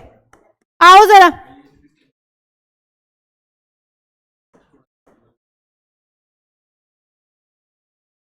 हाँ जी बिजली फेंक के मारेंगे मोल्टन स्टेट के ऊपर और उसमें से मेटल एक्सट्रैक्ट करेंगे। सुनो ध्यान से, यहां किसी प्योरिफिकेशन की जरूरत नहीं, तुम्हें भी समझ में आ जाएगा क्यों, क्योंकि जो मेटल मिलने वाला है ना वो अपनी प्योरेस्ट फॉर्म में मिलेगा तुम्हें। मैम इनका वो क्यों नहीं किया जो पहले वालों को कर रहे थे? क्योंकि बेटा इनके ओर्स जो है वो किस फॉर्म में है? क्लोराइड्स की फॉर्म में। ज्यादातर ऑक्साइड्स भी मिलते हैं वैसे। हाँ जी ध्यान से सुनिए, जो हाईएस्ट रिएक्टिविटी वाले मेटल्स हैं वो क्लोराइड्स और ऑक्साइड्स की फॉर्म में है, तो इनकी तुम क्या करोगे? इनकी तुम करोगे इलेक्ट्रोलाइटिक रिडक्शन। मैम ऑक्साइड तो है, इनकी भी नॉर्मल रिडक्शन करवा देते, नॉर्मल क्यों नहीं कर रहे हैं? ऑक्साइड की तो कर ही रहे थे अभी तक, कर देते हो, कर दो इनकी भी। क्योंकि बेटा ये हाईएस्ट रिएक्टिविटी वाले हैं, इनका प्यार ऑक्सीजन के लिए क्या है? ट्रू, वाह वाह ट्रू है ना। इनकी जो दोस्ती है ना क्लोराइड्स के साथ और ऑक्साइड्स के साथ वो बहुत ज्यादा है। कार्बन तो कुछ भाव नहीं कार्बन को देते ही है, ठीक है। तो इनको तोड़ना, इनको अलग करना बहुत ना के बराबर है। बिजली फेंक के मारोगे तभी टूटेंगे। ध्यान से सुनो, एक बात इंपॉर्टेंट, तुम्हारे कोर्स में क्या क्या है, तुम्हें क्या क्या पढ़ना है? हाँ जी सुनो, तुम्हारे कोर्स में क्या है? ये सारे क्लोराइड्स की फॉर्म में है, इनकी इक्वेशंस तुमसे पूछता है वो पूरी, और इस वाले का दिया हुआ है ऑक्साइड।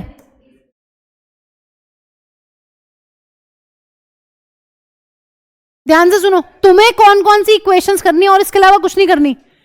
मैम हमारे कोर्स में एक तो इलेक्ट्रोलाइटिक रिडक्शन है सोडियम की पूरी डिटेल में विद डायग्राम, उसका क्लोराइड और लेना है NaCl, उसको बहुत तेज गर्म करना है, मोल्टन स्टेट में लाना है आयंस की फॉर्म में, और इलेक्ट्रोलाइटिक रिडक्शन पढ़नी है, ये करना है तुम्हें, और इसकी इक्वेशंस करनी है। क्योंकि एनसीईआरटी में एक सवाल पूछा हुआ है तुमसे, जितने एनसीईआरटी में सवाल पूछे हुए ना सारे इंपॉर्टेंट होते हैं। तो ये भी आया हुआ है बोर्ड्स में कि एल्यूमिनियम ऑक्साइड से बताओ एल्यूमिनियम को कैसे एक्सट्रैक्ट करोगे, तो मेथड क्या है? Electrolytic reduction. आओ जरा इसकी डायग्राम बनाते हैं, आओ जरा। हाँ जी, कोई मुझे इलेक्ट्रोलाइसिस ऑफ वाटर बता दे, फर्स्ट चैप्टर में पढ़ के आए, सेम है बिल्कुल, बताइए जल्दी। इलेक्ट्रोलाइसिस ऑफ वाटर में क्या किया था? एक बैटरी होती थी, दो इलेक्ट्रोड्स होते थे, एक इलेक्ट्रोलाइटिक टैंक होता था, उसके अंदर पानी और कुछ एसिड वैसे डाल देते थे उसको इलेक्ट्रोलाइट बनाने के लिए। सेम यहां पर है, ध्यान से सुनो, आओ जरा। हाँ जी, बैटरी का एक टर्मिनल ले लो नेगेटिव और दूसरा टर्मिनल पॉजिटिव। हाँ जी, उस इलेक्ट्रोड को क्या बोलते हैं जो नेगेटिव टर्मिनल ऑफ बैटरी से कनेक्ट होता है? उस इलेक्ट्रोड को क्या बोलते हैं जो नेगेटिव टर्मिनल ऑफ बैटरी से कनेक्ट होता है? कैथोड। कैथोड पे रिलीज होगी most of the time hydrogen gas, cathode पे होगी रिडक्शन। कैथोड जो है वो इलेक्ट्रोड होता है मैम जो नेगेटिव टर्मिनल ऑफ बैटरी से कनेक्ट होता है। अब बताओ जरा, ये है मैम कैथोड। हाँ जी, जो बैटरी के पॉजिटिव टर्मिनल से कनेक्ट होगा वो कौन सा इलेक्ट्रोड है? ये लिखना है, ये लिख लो, पहले लिख लिया था ये तुमने, ये लिख लेना, ये है तुम्हारे कोर्स में। क्लोराइड की पढ़नी है इलेक्ट्रोलाइसिस और एल्यूमिनियम के ऑक्साइड की पढ़नी है, बस लिख लो, क्योंकि आलतू फालतू कुछ नहीं पढ़ना है भाई, यही बहुत हो जाएगा देखना भी। 4th चैप्टर में इतनी सारी इक्वेशंस आएंगी, अभी 3 बड़े बड़े चैप्टर्स पढ़ने हैं। इलेक्ट्रिसिटी बड़ा चैप्टर अपने आप में, मैग्नेटिज्म में काफी कॉन्सेप्ट्स हैं, वैसे तो कट गया, मैग्नेटिज्म खत्म कर दिया इन्होंने। पहले इलेक्ट्रिक जनरेटर मोटर सब पढ़ते थे पूरा डिटेल में, अब सब कट पटा गया है तुम्हारे उसमें से। लेकिन हेरिडिटी पढ़ोगे उसमें भी थोड़ी सी दिक्कत आती है, क्योंकि ज्यादातर बच्चे मैथ्स वाले होते हैं, मैथ्स बोले तो जिनको 11th में मैथ्स लेनी है, और उनको रिप्रोडक्शन वाले चैप्टर में दिक्कत आती है क्योंकि बहुत सारे नाम याद करने होते हैं वहां पे। ठीक है, तो दिक्कत बहुत है अभी, टूटी नहीं झूठी। आओ, हाँ जी, ध्यान से सुन लो, आओ जरा। इलेक्ट्रोलाइटिक रिडक्शन, इलेक्ट्रोलाइटिक का क्या मतलब? इलेक्ट्रो मतलब बिजली और लाइसिस मतलब तोड़ना। इलेक्ट्रो मतलब इलेक्ट्रिसिटी, लाइटिक मतलब ब्रेकडाउन, और रिडक्शन का क्या मतलब है यहां पर? हाँ जी, रिडक्शन का क्या मतलब है यहां पर? रिडक्शन का मतलब होता है गेन ऑफ इलेक्ट्रॉन्स। ध्यान से सुनो मैम, रिडक्शन को क्यों इतना महत्व दिया है यहां इन्होंने? बेचारी यहां पर रिडक्शन के साथ साथ ऑक्सीडेशन भी तो होगी। हाँ जी सुन लो, इंपॉर्टेंट है। इलेक्ट्रोलाइटिक रिडक्शन पूरे चैप्टर में से 3 नंबर का अकेले भी आता है। इससे अगला टॉपिक इलेक्ट्रोलाइटिक रिफाइनिंग अकेला आ जाता है कई बार पूरे चैप्टर में से। फिर क्या करोगे, रोगे थोड़ी ना, सब कुछ पढ़ना तो अच्छे तरीके से। सुन लो ध्यान से, ये कौन है जो रो रो के हंस रहा है? कौन सा था?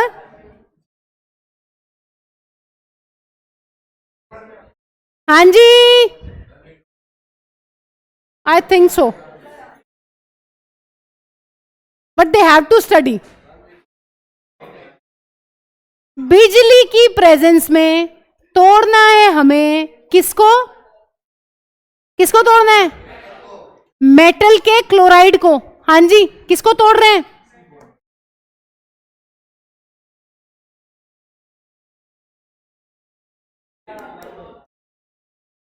सोडियम के लिए पढ़ रहे हैं। बताना जरा, सोडियम का कौन सा क्लोराइड है? हाँ जी, सोडियम का क्लोराइड बताइए।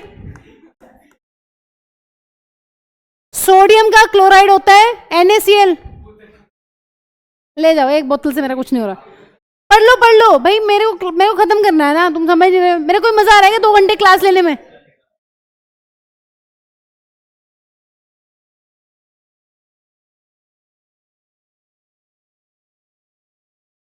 सर की ये ले जाओ,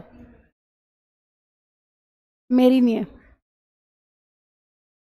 भाई। बैग यही साफ करेगा। किसका बैग है ये? आ जाओ, चलो पढ़ ले। हाँ जी, रिलैक्स बच्चों, रिलैक्स। टेस्टोस्टेरोन एकदम से हाई हो जाता है और फिर ये हो जाता है जो हुआ है ना भाई, ये उसी का इफेक्ट है। वहां शांति है ना, इसीलिए शांति है। वहां टेस्टोस्टेरोन नहीं है ना, इसीलिए तो कह रही हूं, इसलिए तो कह रही हूं वो इधर ही है। आ जाओ आ जाओ, पढ़ लो, रिलैक्स रिलैक्स रिलैक्स।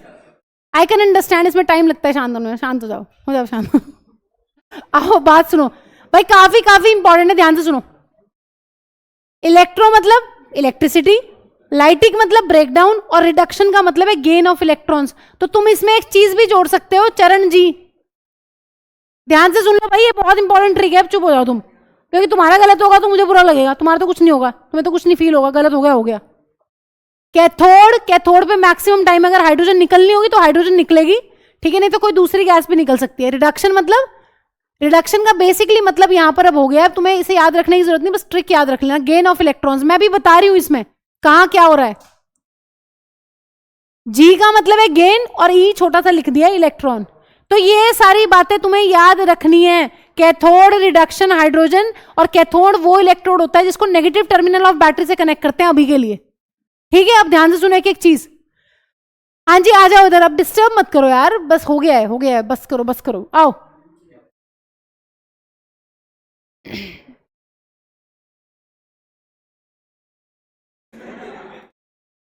मिल जाएगी, कहीं नहीं जाएगी। कहां जा रहे हैं? चप्पल पहन के, 2 चप्पल पहन के जाएंगे या एक पैर में?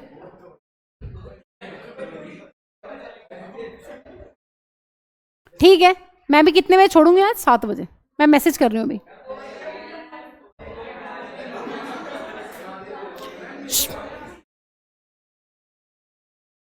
आओ आओ, बात सुनो। हाँ जी, NaCl को क्या करना पड़ेगा तुम्हें? NaCl को पहले लाना पड़ेगा मोल्टन स्टेट में। कौन सा मेटल अलग करना है? इलेक्ट्रोलाइटिक रिडक्शन पढ़ रहे हो सोडियम की। सॉल्ट का क्या, कौन सा और अवेलेबल है? NaCl।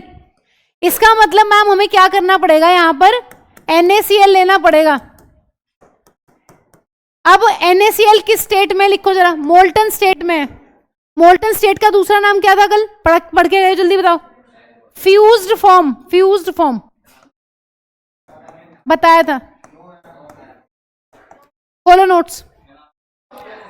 हाँ जी, नोट्स।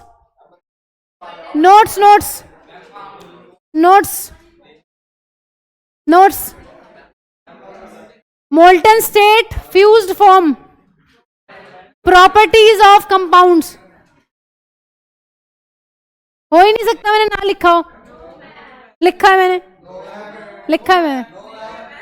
झगड़ो। देखो तुम चुप हो जाओ, क्योंकि चैप्टर का 7 बजे भी खत्म होगा ना, तो 7 बजे छुट्टी होगी तुम्हारी।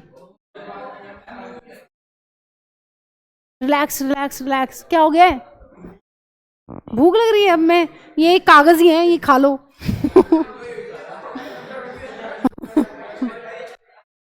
यही एक्स्ट्रा चीज है मेरे पास एक। हाँ जी, मोल्टन स्टेट का क्या मतलब है? NaCl मोल्टन का मतलब है मैम इतना गर्म किया है कि Na के आयंस अलग अलग हो गए हैं। हाँ जी, Na प्लस Cl माइनस। ध्यान से सुनो, मोल्टन स्टेट का मतलब है हम मैम 800 डिग्री पे NaCl को गर्म करेंगे और वो किस में चला जाएगा? वो चला जाएगा आयंस की स्टेट में। इसका मतलब यहां कौन घूम रहे हैं? हाँ जी, चुप हो जाओ बस। NaCl जो है मैम उसके आयंस घूम रहे हैं टैंक के अंदर। इस टैंक का क्या नाम होता है बच्चों? हाँ जी, इस टैंक का क्या नाम होता है? इस टैंक को कहते हैं इलेक्ट्रोलाइटिक टैंक। वो टैंक जिसके अंदर इलेक्ट्रोलाइसिस कर रहे होते हैं उसको बोलते हैं इलेक्ट्रोलाइटिक टैंक। इसका मतलब मैम इस टैंक के अंदर आयंस घूम रहे हैं। अब मुझे ये बताओ, जो मोल्टन स्टेट में तुम्हारा NaCl है जिसमें Na प्लस Cl के आयंस हैं, इसको बोलते हैं इलेक्ट्रोलाइट। इलेक्ट्रोलाइट क्या होता है बताओ जल्दी जरा। इलेक्ट्रोलाइट का मतलब होता है मैम एक ऐसी चीज, ऐसा सॉल्यूशन जिसके अंदर आयंस भरे पड़े हैं, जो इलेक्ट्रिसिटी को क्या कर सकता है? कंडक्ट कर सकता है, उसको बोलते हैं। आओ जरा मुझे बताना जरा, ये पॉजिटिव से कनेक्ट है, इसका मतलब यहां कैसा चार्ज होगा? एनोड पे पॉजिटिव होगा और यहां पर कैसा चार्ज होगा? नेगेटिव। अब तुम्हें जब एक बात पता है कि मैम यहां पर सारा नेगेटिव चार्ज है, यहां पर पॉजिटिव, तो ये बताओ इस तरफ कौन से आयंस अट्रैक्ट होंगे? कैथोड पे जाएंगे सारे के सारे सोडियम आयंस, और ये कहां जाएंगे? इसकी तरफ। अब तुम्हें इनकी इक्वेशन लिखनी है और समझनी है कि मैम सोडियम कैसे बना, सोडियम अलग कैसे हो गया। इसका मतलब यहां पर देखो क्या क्या इंपॉर्टेंट चीजें हैं। तुम्हें 3 नंबर में आया, तुम्हें डायग्राम भी बनाना पड़ेगा, तुम्हें पूरी कहानी इसकी लिखनी पड़ेगी। इलेक्ट्रोलाइटिक टैंक लेना है क्योंकि इलेक्ट्रोलाइसिस पढ़ रहे हैं। 2 इलेक्ट्रोड्स लेने हैं। हाँ जी, ये जो इलेक्ट्रोड्स है ना, कैथोड और एनोड, ये कैसे हैं बताना जरा। पानी की इलेक्ट्रोलाइसिस में कैसे लिए थे? एक्टिव इलेक्ट्रोड्स लिए थे, इनर्ट लिए थे? जल्दी बताओ। इनर्ट। इनर्ट मतलब मैम, इनर्ट वो इलेक्ट्रोड्स होते हैं जो खुद केमिकल रिएक्शन में पार्टिसिपेट नहीं करते। खुद पार्टिसिपेट करने का मतलब है इनमें से कोई इलेक्ट्रॉन प्रोटॉन नहीं निकलेंगे, इनमें से खुद से इलेक्ट्रॉन्स नहीं निकलते। इनर्ट का मतलब है नॉन रिएक्टिव। अभी तुम आगे पढ़ोगे इलेक्ट्रोलाइटिक रिफाइनिंग, वहां पे तुम एक्टिव इलेक्ट्रोड्स यूज करोगे। उसका रीजन वही बताऊंगी क्यों। इसका मतलब अभी तक हमने जितनी इलेक्ट्रोलाइसिस पढ़ी है ना, हमने पानी की इलेक्ट्रोलाइसिस पढ़ी है, हमने ब्राइन की इलेक्ट्रोलाइसिस पढ़ी है, हम यहां पर इलेक्ट्रोलाइसिस पढ़ रहे हैं, इन सब में इलेक्ट्रोड्स कैसे हैं? इनर्ट। ये खुद से रिएक्शन नहीं कर रहे हैं। रिएक्शन कौन कर रहे हैं? रिएक्शन अभी पढ़ते हैं कि ये कर रहे हैं, ये आयंस। अब ध्यान से सुनो एक बात, ये क्लियर है तुम्हें? इलेक्ट्रोलाइटिक टैंक लिया है तुमने, यहां पर इलेक्ट्रोलाइटिक कौन है मैम? इलेक्ट्रोलाइट है यहां पर NaCl मोल्टन स्टेट में, मतलब आयंस पड़े हुए हैं Na+ और Cl नेगेटिव के, और दो इलेक्ट्रोड्स हैं, जिसको नेगेटिव से कनेक्ट करते हैं वो कैथोड, जिसको पॉजिटिव से बैटरी कनेक्ट करते हैं वो एनोड। अब आओ जरा रिएक्शन देखो। हाँ जी, कैथोड पे क्या होगा? कैथोड पे कौन से आयंस अट्रैक्ट हो रहे हैं? जल्दी बताओ।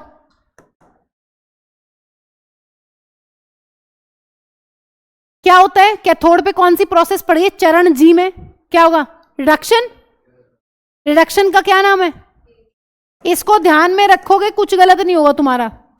अभी के लिए तो ध्यान रख सकते हो। हाँ जी, क्या होगा? गेन ऑफ इलेक्ट्रॉन होगा। क्या बन जाएगा?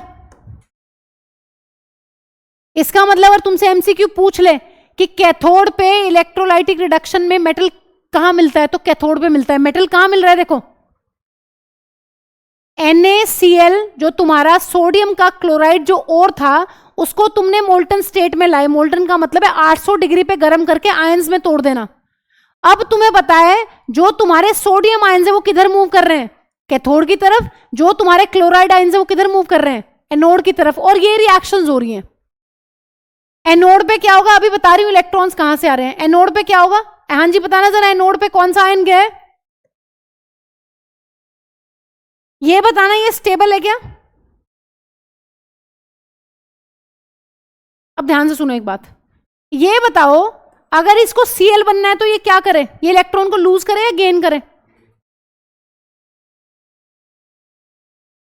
अगर ऐसे दो क्लोराइड आयन आपके जाएंगे किसके पास बच्चों? एनोड पे, तो ये रिएक्शन होगी। अगर मेरे दो क्लोराइड आयन एनोड पे जाएंगे तो मैम रिलीज होगी क्लोरीन गैस और निकलेंगे दो इलेक्ट्रॉन्स। ध्यान से सुनो क्या होता है इलेक्ट्रोलाइटिक रिडक्शन में। एनोड पे जो क्लोराइड आयंस जा रहे हैं ना, वो जैसे ही एनोड पे पहुंचेंगे तो वो क्या कर रहे हैं मैम? ये इलेक्ट्रॉन्स को लूज कर रहे हैं।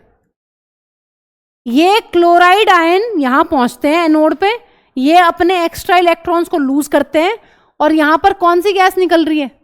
Cl2 gas. इलेक्ट्रॉन्स पहुंच गए। अब ये इलेक्ट्रॉन्स कहां आ रहे हैं? ये इलेक्ट्रॉन्स आ रहे हैं मैम मेरे कैथोड की तरफ। और कैथोड पे कौन है जो इलेक्ट्रॉन्स को गेन कर लेगा? Sodium ions. सोडियम आयंस जो है वो यहां पर इन इलेक्ट्रॉन्स को पकड़ के गेन कर लेंगे और क्या बना देंगे यहां पर? जल्दी बताओ। सोडियम का मेटल। ये जो मेटल यहां पर मिलता है ना तुम्हें कैथोड पे, ये सबसे प्योरेस्ट फॉर्म है, इसमें कोई गंदगी नहीं है, क्योंकि सब कुछ तो यहां रह जाएगा। इलेक्ट्रोलाइट टैंक में तुमने मोल्टन स्टेट में जो घोला है ना, जो बनाए आयंस, यहां पर सिर्फ आयंस जा रहे हैं। इसका मतलब इस पे क्लोरीन गैस निकलेगी और कैथोड पे क्या बनेगा तुम्हारा? सोडियम। और ये है इक्वेशंस। तो ये दिमाग में बहुत सवाल आता है कि इलेक्ट्रॉन्स आ कहां से रहे हैं? भाई आयंस में से आ रहे हैं। हाँ जी ध्यान से सुनो, इसके जो इलेक्ट्रॉन है क्लोराइड आयन के, जो क्लोराइड में क्या चाहिए? इनके साथ बैठते क्यों तुम? वहां बैठा कर, उधर क्यों परेशान कर रहे हो? पता है ना वो ज्यादा कुछ कहेगा नहीं, इसीलिए कर रहे हो। कोई होता ना मेरे साथ दो थप्पड़ लगाता कान के नीचे और अभी कॉपी ले लेता अपनी।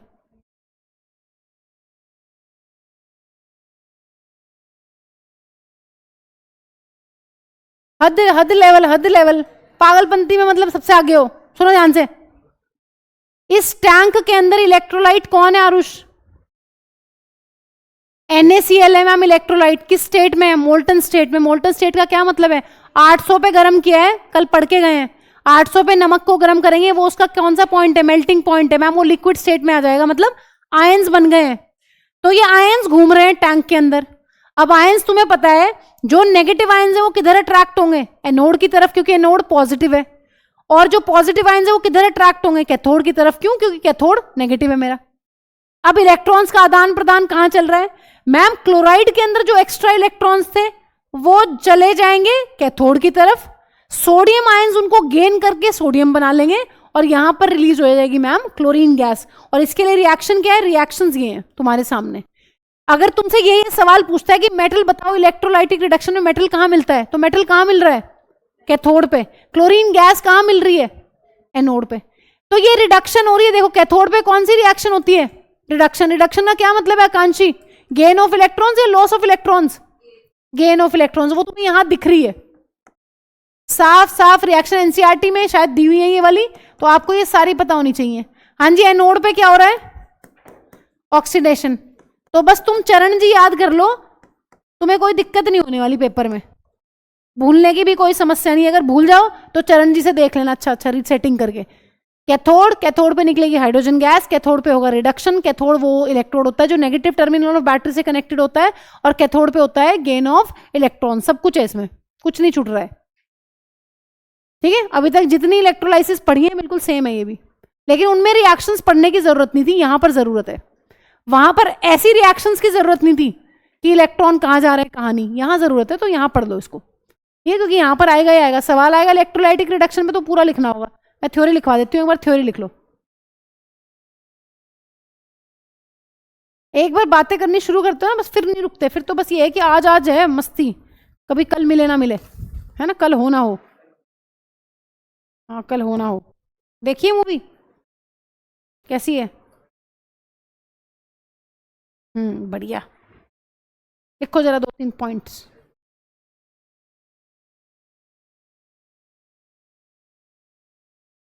हाँ जी, डायग्राम ढंग से बना लेना, तमीज से।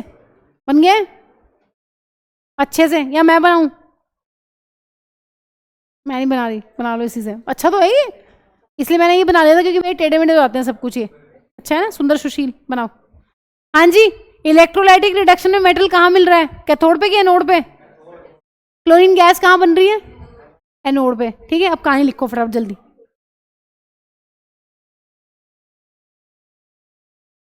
बुक से लिखवाती हूँ। हाँ जी लिखिए।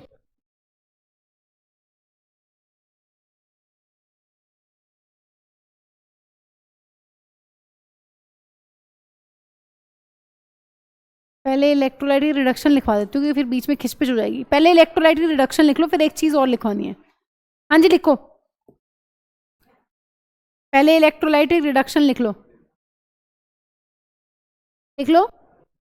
The metals of highest reactivity, electrolytic reduction लिख लो पहले। The metals of highest reactivity, the metals of highest reactivity are obtained by the electrolysis of their molten chlorides or oxides. The metals of highest reactivity are obtained by the electrolysis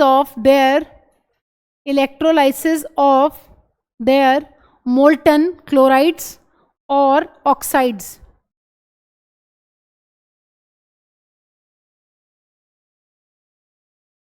next point लिखो इसी में, oxides.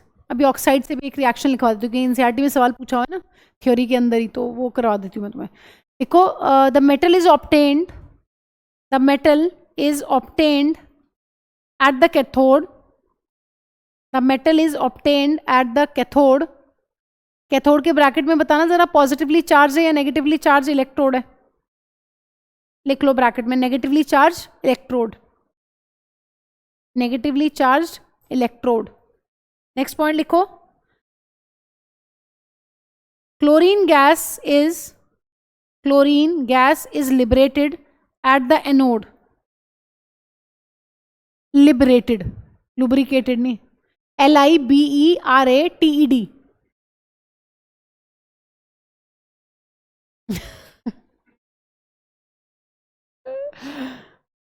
लिखो, chlorine gas is liberated at the anode. Anode के bracket में लिखो कैसा वो है इलेक्ट्रोड, पॉजिटिव कि नेगेटिव? Positively charge electrode.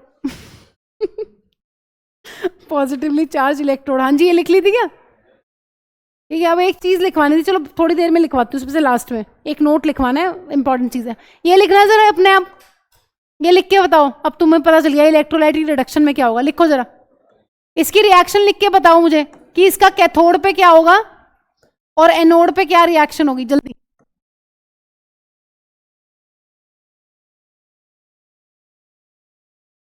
लिख के बताओ,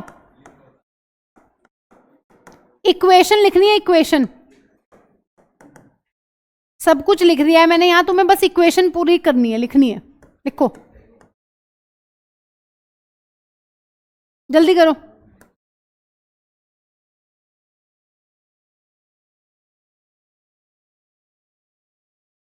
करके बताओ, पहले इसके आयंस बनाओ, इसके आयंस कौन कौन से बनेंगे?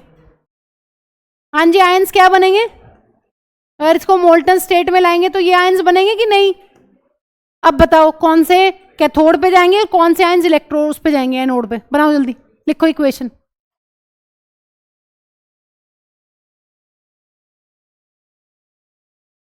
जल्दी, फिर रिफाइनिंग करते हैं बस।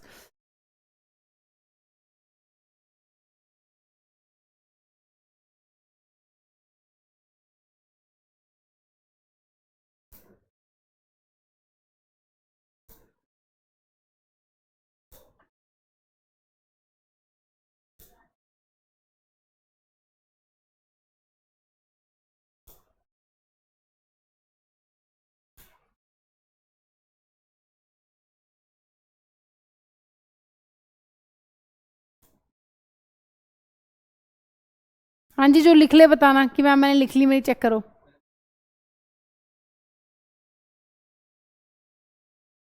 क्या बेटा?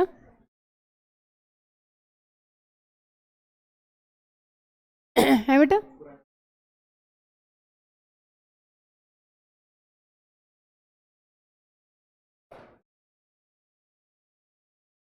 देव ने लिख लिया सही। हाँ, इसको वैसे कर देना तुम। देव की गलत है। Let me save him. इसी गलत है। नहीं नहीं, उसने कुछ नहीं किया। लिखो, देव तुझे बदला लेना ही पड़ेगा इनसे, ऐसे काम चलने नहीं वाला इनके साथ।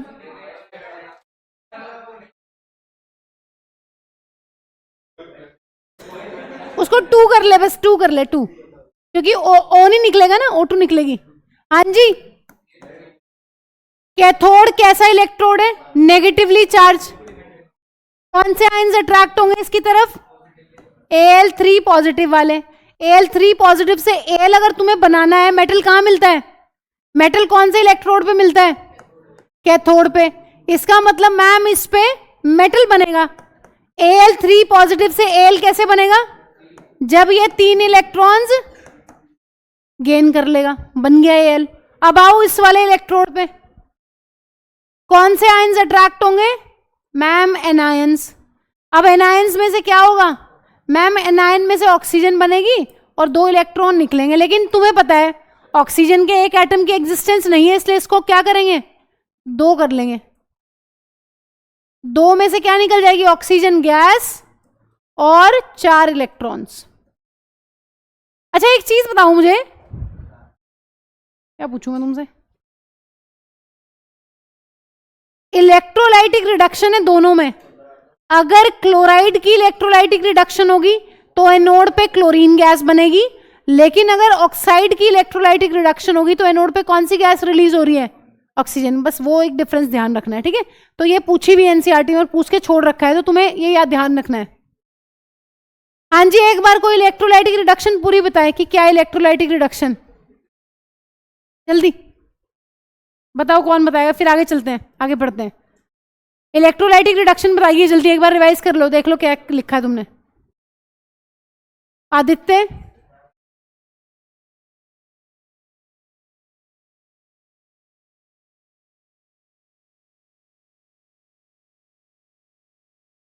क्या बोला था मम्मी ने उस दिन?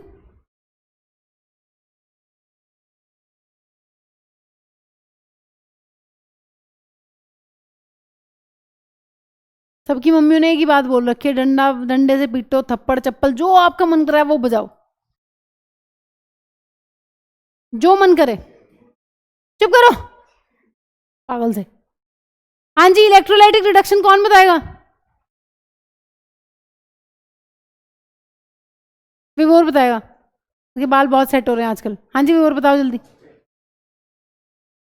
अब इसने हमने खराब कर लिए जल्दी बताओ।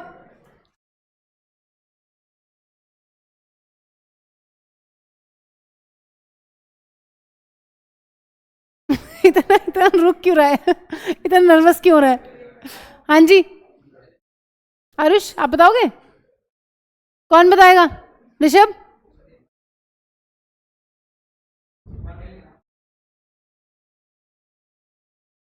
अच्छा, क्या करते हैं?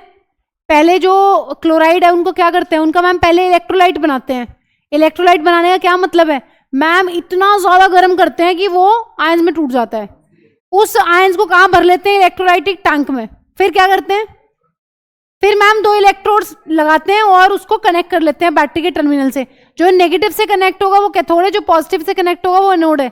हाँ जी, कैथोड पे क्या बनता है? मेटल की गैस, मेटल, ऑलवेज मेटल मिलेगा, प्योर मेटल तुम्हें। और एनोड पे क्या रिलीज होगी? रिस्पेक्टिव गैस, वो कुछ भी हो सकती है। अगर क्लोराइड लिया है तो क्लोरीन गैस बनेगी, अगर ऑक्साइड लिया है तो ऑक्सीजन गैस निकलेगी वहां पे। ठीक है, रिडक्शन क्या होता है? हाँ जी, रिडक्शन का क्या मतलब है? गेन ऑफ इलेक्ट्रॉन्स या loss of electrons? Gain of electrons. ठीक है, ये सारी बातें तुम्हें पता होनी चाहिए। अब एक नोट लिख लो इसके नीचे, फिर ये पढ़ते हैं नेक्स्ट टॉपिक। इसका मतलब हमने एक्सट्रैक्शन खत्म कर लिया है। हमने लो रिएक्टिविटी वालों को कैसे एक्सट्रैक्ट किया है? मैम सीधा सल्फाइड ओर की क्या करी थी? रोस्टिंग, मेटल मिल गया था अपने आप। मिडिल वालों का क्या किया था? मैम उनमें पहले ऑक्साइड मिला, ऑक्साइड के साथ फिर हमने डिस्प्लेसमेंट रिएक्शंस करी हैं, या फिर हमने कार्बन या कोक करके उसको क्या करवाया? रिड्यूस करवाया है। ठीक है, और जो हाईएस्ट रिएक्टिविटी वाले हैं वो तो मैम प्योर ही मिल गए इलेक्ट्रोलाइटिक रिडक्शन करके, उसमें तो कुछ ज्यादा हमें टेंशन हुई नहीं। ठीक है, ना कुछ करना है, ना उनकी रिफाइनिंग होती है। ये रिफाइनिंग किसकी होगी? रिफाइनिंग सिर्फ होगी लो रिएक्टिविटी वालों की और मिडिल रिएक्टिविटी वालों की, क्योंकि तुमने देख लिया है यहां से ज्यादा प्योर तो कहीं मिल ही नहीं सकता, क्योंकि प्लेट पे जाके डिपॉजिट हो रहा है प्रॉपर तरीके से। तो यहां तो कुछ गंदगी है नहीं, गंदगी जो होगी वो कहीं पीछे रह गई होगी। इसका मतलब मिडिल वालों को और लो रिएक्टिविटी वालों को हम करने वाले हैं प्योर। एक नोट लिखो, लिखो जल्दी लिखो। द मेटल्स, नोट लिखो, नोट 10 का नोट लिखो। The metals present at the top of the reactivity series, the metals present at the top of the reactivity series, at the top of the reactivity series are very reactive, are very reactive. The metals present at the top of the reactivity series are very reactive.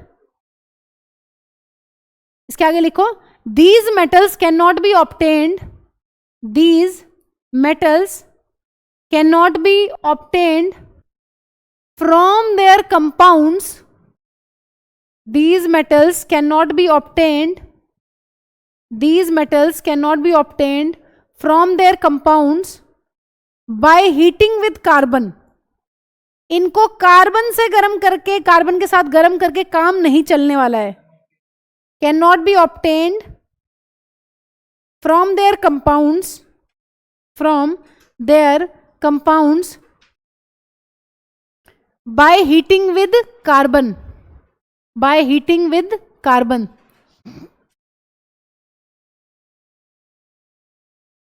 Full stop लगा के लिखो, carbon can not reduce the oxides of, carbon can not reduce the oxides of metals of highest reactivity. Carbon cannot reduce the oxides of metals of highest reactivity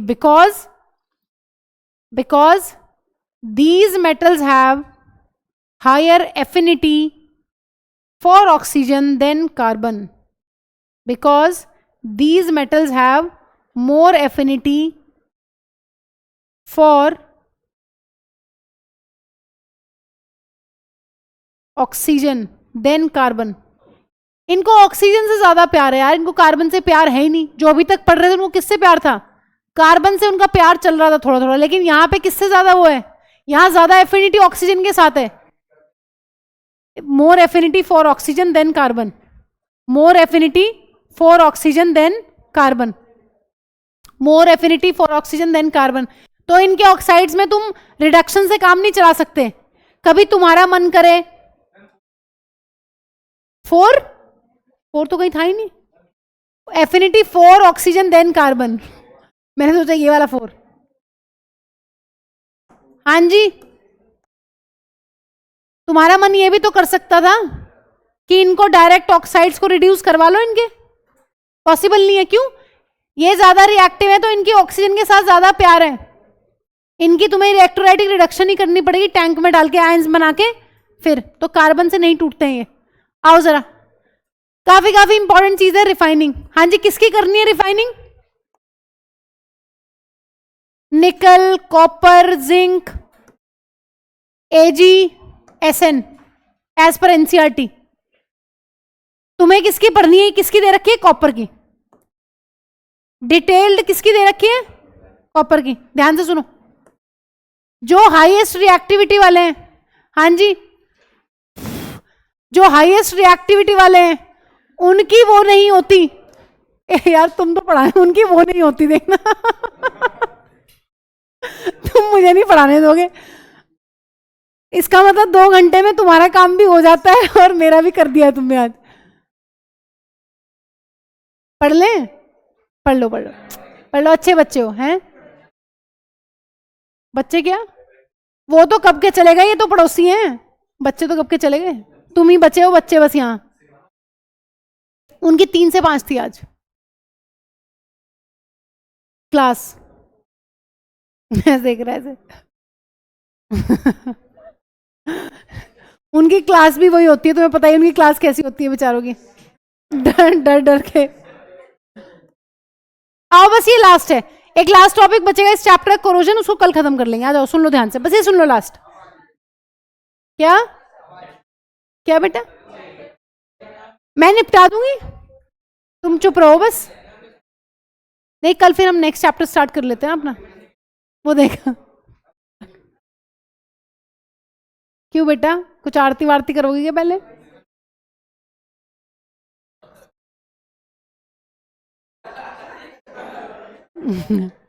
कोई नहीं, फिर पढ़ लेंगे, revise कर लेंगे फिर से. आ जाओ आ जाओ आ जाओ. प्योरिफिकेशन और रिफाइनिंग कौन से नंबर का स्टेप था? पहला, दूसरा, तीसरा, चौथा कौन सा था? पहला तो क्रशिंग, ग्राइंडिंग, दूसरा एनरिचमेंट, तीसरा एक्सट्रैक्शन, जो भी पूरा करके निपटे हैं. हाँ जी, जो मेटल्स एंड टॉप पे रिएक्टिविटी सीरीज के उनके एक्सट्रैक्शन कैसे कर रही है बताना जरा. इलेक्ट्रोलाइटिक रिफाइनिंग से, रिडक्शन से. ठीक है, अब आ जाओ रिफाइनिंग पे. रिफाइनिंग किस किस की करते हैं? मिडियम वालों की, और जो लो रिएक्टिविटी सीरीज में नीचे सबसे उनकी करते हैं मैम. हाईएस्ट वालों की नहीं करते, उसमें तो प्योर मेटल ही मिल जाता है. आओ जरा, तुम्हारे कोर्स में किसकी है? सिर्फ कॉपर की पढ़नी है. हाँ जी, कॉपर की पढ़ रहे हैं, ध्यान से सुनो. 2-3 इंपॉर्टेंट बातें हैं. ये सेटअप है. अरे चुप हो जाओ बावलो, चुप हो जाओ. सुन लो देव, तुम उठ जाओ बेटा, वहां बैठ जाओ थोड़ी देर.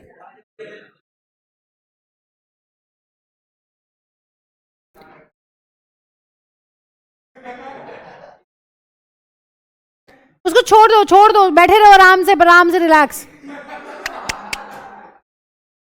बैग में आओ. हाँ जी, इलेक्ट्रोलाइटिक रिफाइनिंग या फिर प्योरिफिकेशन में हम क्या करते हैं? कौन से मेटल की, जिसको बातें करनी है बाहर चले जाओ. जिसकी रिफाइनिंग पढ़नी है उसका प्योर सैंपल लोगे कैथोड पे. सुनो ध्यान से, इलेक्ट्रोलाइटिक रिफाइनिंग या फिर प्योरिफिकेशन में भी सेम सेटअप है. क्या सेटअप है मैम? वही बैटरी का एक नेगेटिव टर्मिनल, एक पॉजिटिव. नेगेटिव से कौन से इलेक्ट्रोड को कनेक्ट किया हुआ है? कैथोड को, एज ऑलवेज. हाँ जी, पॉजिटिव टर्मिनल से बैटरी किसको कनेक्ट किया हुआ है? एनोड को. अब एक इंपॉर्टेंट चीज यहां पर यह है, अभी तक ऐसा केस नहीं पढ़ा, ना तुम पढ़ोगे, क्योंकि लास्ट इलेक्ट्रोलाइसिस है तुम्हारे कोर्स में. इसके बाद इलेक्ट्रोलाइसिस आप नहीं पढ़ोगे, क्योंकि नेक्स्ट चैप्टर बिल्कुल ही डिफरेंट है, कार्बन कंपाउंड्स. ठीक है, ध्यान से सुनो. यहां पर क्या है, यहां पर जो इलेक्ट्रोड्स है ना बच्चों, कैथोड और एनोड, ये रिएक्टिव है, ये इनर्ट नहीं है। अभी तक जितनी रिएक्शन तुमने पढ़ी है उसमें इनर्ट इलेक्ट्रोड्स थे, वो खुद पार्टिसिपेट नहीं कर रहे थे रिएक्शन में, लेकिन यहां पर ये पार्टिसिपेट करेंगे, ये इलेक्ट्रॉन्स का आदान प्रदान करेंगे, खुद इलेक्ट्रोड्स। अभी तक तुमने ऐसा नहीं पढ़ा था, तुम ये पढ़ रहे थे जो टैंक के अंदर मैम सॉल्यूशन में आयंस है वो पार्टिसिपेट करते थे, वो इलेक्ट्रॉन्स देते थे और लेते थे। यहां पर ये जो इलेक्ट्रोड्स हैं ये इलेक्ट्रॉन्स का आदान प्रदान करेंगे, ध्यान से सुनो। हाँ जी, यहां पर क्या डिफरेंस है, कैथोड जो है कैथोड पे लेंगे प्योर मेटल। हाँ जी, किसकी इलेक्ट्रोलाइसिस पढ़ रहे हो, कॉपर की। इसका मतलब मैम हमें कॉपर का प्योर सैंपल लेंगे कैथोड के ऊपर, वो हमारा कहलाएगा क्या, कैथोड। ध्यान से सुनो, कॉपर का प्योर सैंपल लेकर उसका बना देना है क्या, कैथोड। दूसरी इंपॉर्टेंट चीज है बच्चों, एनोड क्या होगा मैम, एनोड होगा इम्प्योर सैंपल, किसका, कॉपर का। क्योंकि तुम्हें कॉपर को प्योरीफाई करना है, आपको कॉपर प्योरीफाई करना है, इसलिए आपने यहां प्योर कॉपर लिया है, यहां पर इम्प्योर कॉपर लिया है। ध्यान से सुनते रहना, बस थोड़ा सा डिफरेंस है। हाँ जी, यहां पर टैंक में इलेक्ट्रोलाइट कौन है, इलेक्ट्रोलाइट जो है मैम टैंक में वो है एसिडिफाइड कॉपर सल्फेट सॉल्यूशन। ध्यान से सुनो क्या मतलब है, हाँ जी बताना जरा, कॉपर सल्फेट सॉल्यूशन वो भी एसिडिफाइड, क्या मतलब है, एसिड डाल रखा है हल्का सा कंडक्टिंग बनाने के लिए ताकि आयंस में टूट जाए। अब देखो आयंस यहां पर बहुत सारे होंगे, लेकिन हम और किसी आयन को डिस्कस नहीं कर रहे हैं क्योंकि उनकी कहानी थोड़ी सी टीडियस है, वो 11th क्लास में पढ़ोगे। अब बस याद रखना है कि मैम वैसे तो यहां पर Cu2 पॉजिटिव भी है, यहां पर SO2 नेगेटिव भी है, यहां पर H+ भी है, यहां पर OH नेगेटिव भी है, लेकिन तुम्हें कुछ नहीं लिखना अपनी डायग्राम में, तुम इन सबको नेग्लेक्ट कर दो। तुम सिर्फ क्या कंसीडर करो कि मैम इस टैंक के अंदर बहुत सारे क्या घूम रहे हैं, Cu2 पॉजिटिव। कहां से आए बताना जरा, अभी एनोड से आएंगे, लेकिन इस सॉल्यूशन के अंदर भी क्या पड़े हुए हैं, इस सॉल्यूशन के अंदर भी मैम Cu2 पॉजिटिव है, इसकी वजह से एसिडिफाइड कॉपर सल्फेट सॉल्यूशन की वजह से, लेकिन वो बहुत कम है। ठीक है, तो ये पूरा सेटअप पहले समझ में आना चाहिए तुम्हें कि रिफाइनिंग या प्योरिफिकेशन ऑफ मेटल में सेटअप क्या है। तो ये सेटअप है, दो इलेक्ट्रोड्स हैं लेकिन यहाँ इनर्ट नहीं है, दोनों रिएक्टिव है, अभी रिएक्शन में पार्टिसिपेट करने वाले हैं। हाँ जी, कैथोड पे प्योर मेटल लिया है, कैसे याद रखेंगे, पिछले उससे कंपेयर कर लो, इलेक्ट्रोलाइटिक रिडक्शन में प्योर मेटल कहां मिला था, कैथोड पे, तो यहां पर कैथोड पे ही मेटल का सैंपल लेना है, और एनोड पे क्या लोगे, गंदा सैंपल जिसमें गंदगी है अभी। ठीक है, अब इलेक्ट्रोलाइसिस की पहले रिएक्शंस देख लो कैसे हो रही है, फिर तुम्हें ये पूरी चीज समझ में आ जाएगी कि इलेक्ट्रॉन्स कहां से कहां जा रहे हैं। एनोड पे क्या होता है बच्चों, रिडक्शन की ऑक्सीडेशन, ऑक्सीडेशन। कैथोड पे क्या होगा, रिडक्शन, अभी पढ़ेंगे। और जो गंदगी है ना, देखो गंदगी नीचे बैठ जाती है, गंदगी को बोलते हैं एनोड मड, है ना, एनोड के नीचे सारी गंदगी बैठ जाती है। एनोड के नीचे क्यों बैठ रही है गंदगी, क्योंकि मैम इम्प्योर सैंपल यहीं तो लिया हुआ है, इम्प्योर सैंपल कौन है, एनोड, तो सारी गंदगी यहीं की यहीं नीचे बैठ जाती है, वहां तक जा ही नहीं पाती वो। ठीक है, क्योंकि हैवी होती है ना, ग्रेविटी की वजह से नीचे सेटल हो जाती है गंदगी। अब इसकी रिएक्शन में तुम्हें समझा रही हूँ कि यहाँ हो क्या रहा है।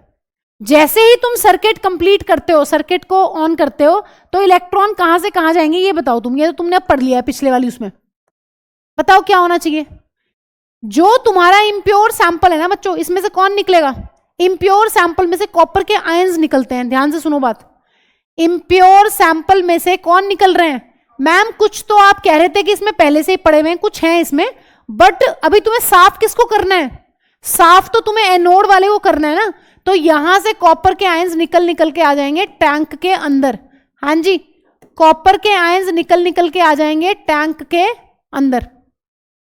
अब एक चीज इंपॉर्टेंट ये बताओ, ये जो कॉपर के आयंस हैं कैसा चार्ज है इनके ऊपर, पॉजिटिव, ये किसकी तरफ अट्रैक्ट होंगे, नेगेटिव की तरफ। नेगेटिव कौन है, अब बताओ यहां कौन सी रिएक्शन होनी चाहिए तुम्हारे हिसाब से, कैथोड पे क्या होता है, गेन ऑफ इलेक्ट्रॉन या लॉस ऑफ इलेक्ट्रॉन। हाँ जी, क्या रिएक्शन होगी मैम, ये Cu2 पॉजिटिव कैथोड पे आएंगे और इलेक्ट्रॉन्स को गेन करेंगे और क्या बनाएंगे यहां पर, कॉपर। अब ध्यान से सुनो एक इंपॉर्टेंट चीज जिसको अलग करती है दूसरी रिएक्शन से, जो कॉपर की तुमने पतली सी स्ट्रिप ली थी ना, शुरू में क्या करते हैं, बहुत पतली सी एक वो लेते हैं स्ट्रिप कॉपर की कैथोड पे, ये क्या हो जाती है मैम, ये धीरे धीरे धीरे धीरे मोटी हो जाती है। क्यों, बताना जरा। इसके ऊपर कॉपर डिपॉजिट होता चला जाता है। तुम्हारा मोटिव क्या है यहां पर मोटिव ये है, गंदे सैंपल में से कॉपर निकाल के कॉपर को साफ कर लें। इसका मतलब पहले पतला कॉपर की स्ट्रिप जो ली थी ना, वो मोटी हो जाएगी धीरे धीरे। क्यों, क्योंकि मैम यहां से कॉपर निकल निकल के इस पे डिपॉजिट हो जाएगा, और रिएक्शन ये होगी, देखो कैथोड पे कॉपर के आयंस क्यों अट्रैक्ट हुए हैं, Cu2 पॉजिटिव क्यों अट्रैक्ट हुआ है कैथोड पे, क्योंकि मैम इन पे पॉजिटिव चार्ज है और कैथोड पे नेगेटिव चार्ज है, इसलिए ये अट्रैक्ट हुए हैं। Opposite charges attract each other. फिर इन्होंने क्या किया, यहाँ पे रिडक्शन करी। रिडक्शन का क्या मतलब होता है, गेन ऑफ इलेक्ट्रॉन्स। तो क्या बना है, कॉपर। तो जो पतली स्ट्रिप थी कॉपर की, वो क्या हो गई अब, मोटी। तो ये तुम्हें देखने के लिए मिलेगा। अब बताओ उस पे क्या होगा, उस पे क्या हो रहा होगा।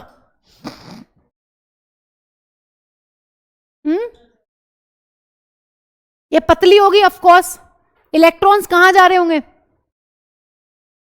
इसमें से इलेक्ट्रॉन कहां से निकले, कैसे आए, बताना जरा। भाई ये है तो मेरा कॉपर का सैंपल ना, ध्यान से सुन लो, क्योंकि इसमें बड़ा कंफ्यूजन होता है कि क्या कॉपर कहां आयंस है। तो ये कॉपर का सैंपल ना, कॉपर में और गंदगी है लेकिन कॉपर का सैंपल है ना। तो कॉपर में से मुझे ये बताओ, जब 2 पॉजिटिव इधर निकल जाएंगे आयंस, तो इलेक्ट्रॉन्स कहां जाएंगे, इलेक्ट्रॉन्स निकल के कहां जाएंगे, इलेक्ट्रॉन जाएंगे कैथोड की तरफ। इसका मतलब इसी वाली गंदी मेटल स्ट्रिप में से जो कॉपर के आयंस निकले हैं ना, आयंस तो आ गए टैंक के अंदर और इलेक्ट्रॉन्स चले गए कहां, कैथोड के पास। तो ये एक बहुत कंफ्यूजन रहता है कि इलेक्ट्रॉन कहां से आ रहे हैं कहां से जा रहे हैं। तो ये दोनों सैंपल ही हैं जिनके इलेक्ट्रॉन्स आपस में आदान प्रदान होता है इलेक्ट्रोलाइसिस के अंदर। दोबारा से सुनो एक बार ध्यान से, अच्छे से डायग्राम बनाना, बड़ा खुला सा बनाना, लेबल करके प्रॉपर तरीके से। ध्यान से सुनिए, कैथोड, कैथोड पे प्योर सैंपल लेना है, एनोड 5 मिनट है। कैथोड पे प्योर सैंपल लेना है या गंदा साफ सैंपल है, गंदा सैंपल कैसे लेना है, कैथोड पे साफ लेना है, एनोड पे गंदा।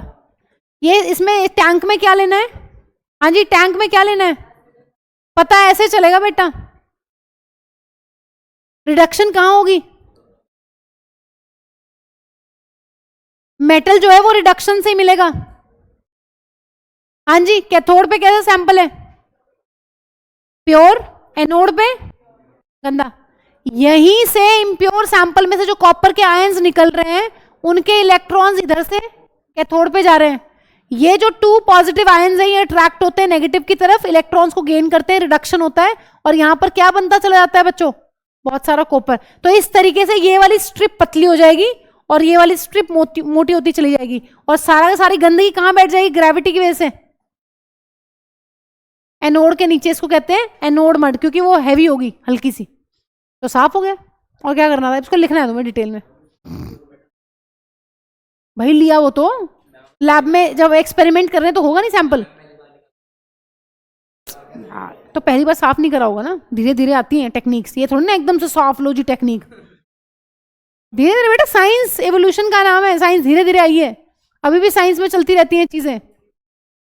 साइंस रुक थोड़ी ना जाती है, कभी रुकती है साइंस, धीरे धीरे आई ना। हाँ जी, अच्छा सा डायग्राम बनाइए जल्दी, मैं तुम्हें डिटेल में खुद लिखवा रही हूँ, तुम्हारे भरोसे तो मैं कुछ ना छोड़ू। बनाओ जल्दी diagram.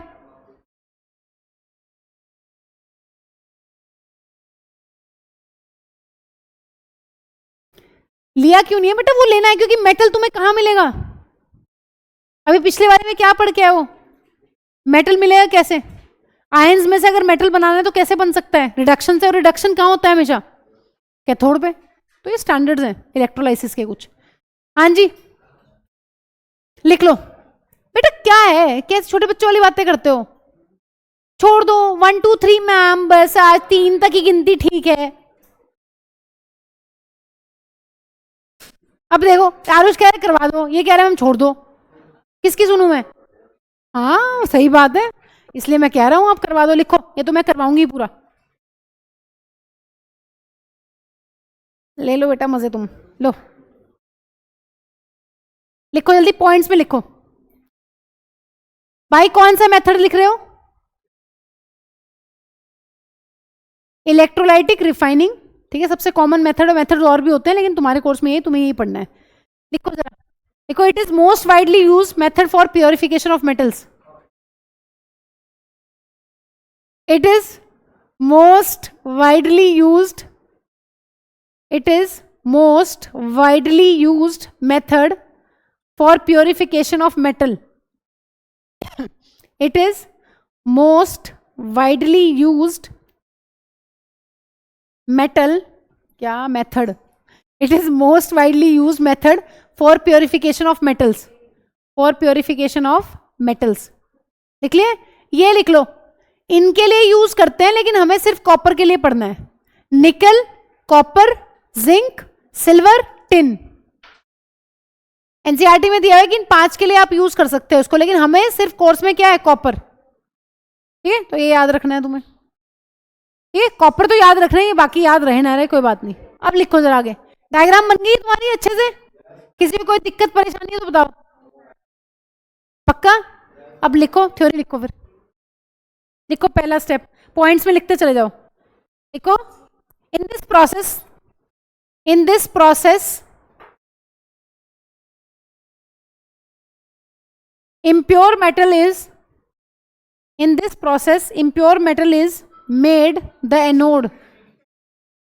In this method the impure metal is made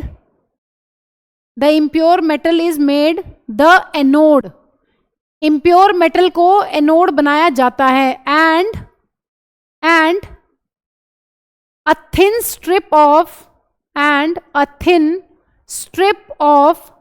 pure metal is made क्या? The cathode. is made the cathode.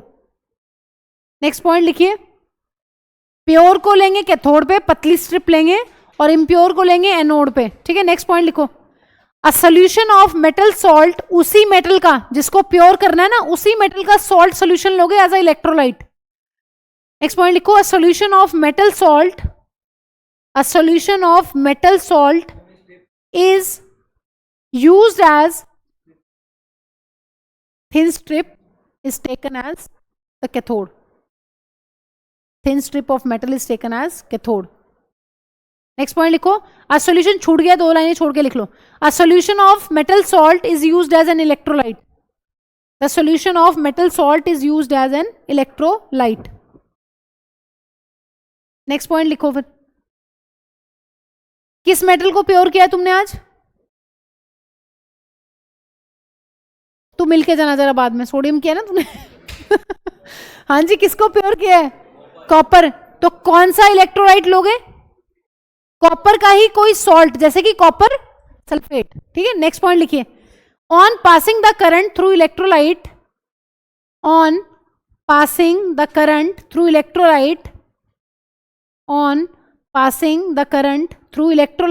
Comma, the pure metal from the anode, the pure metal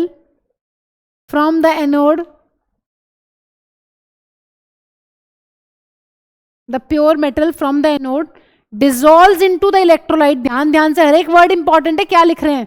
on passing the current through the electrolyte, the pure metal from the anode dissolves into the electrolyte. Bracket में लिख लो, कभी सोचो metal तो आए नहीं, Cu2 positive ions. उसका कहने का क्या मतलब है कि इम्प्योर सैंपल में से Cu2 पॉजिटिव आयंस आ गए किसके अंदर? इलेक्ट्रोलाइट के अंदर, उसके अंदर, टैंक के अंदर। ठीक है, ब्रैकेट बंद कर दो। On passing the current through the electrolyte, the pure metal from the anode dissolves into the electrolyte, bracket में लिखो copper ions, Cu2 positive ions, और ब्रैकेट बंद करो। लिख लिए? नेक्स्ट पॉइंट लिखो, एन इक्विवेलेंट, पूरा लिख लो, पॉइंट्स में लिखो, एन इक्विवेलेंट अमाउंट ऑफ, बराबर amount, N equivalent amount of pure metal from the electrolyte, N equivalent amount of pure metal from the electrolyte is deposited on the, कहां बताना जरा? An equivalent amount of metal sample, metal is deposited कहाँ, electrolyte से कहाँ जाके चिपक रहा है वो, cathode, on the cathode, is deposited on the cathode. Next point लिखो, an equivalent amount of pure metal from the electrolyte is deposited on cathode.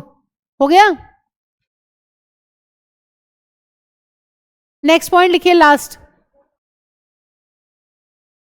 The soluble impurities, the soluble impurities go into the solution, the soluble impurities go into the solution, whereas the insoluble impurities, settle down at the bottom of, whereas insoluble impurities settle down at the bottom of the, किसके bottom पे settle हुई है, anode, at the bottom of the anode, और क्या बोलते हैं, and are known as anode mud. अब एक बार कोई मुझे समझा दे, फिर जाना तुम जल्दी। हाँ जी, इलेक्ट्रोलाइटिक रिफाइनिंग किसकी पड़ी है, कॉपर की। से सुन लो चुपचाप, ये हलचल नहीं, ये बैग बंद कॉपी बंद पागलों की तरह, सुनो ध्यान से। हाँ जी, रिफाइनिंग किसकी पड़ी है हमने, कॉपर की।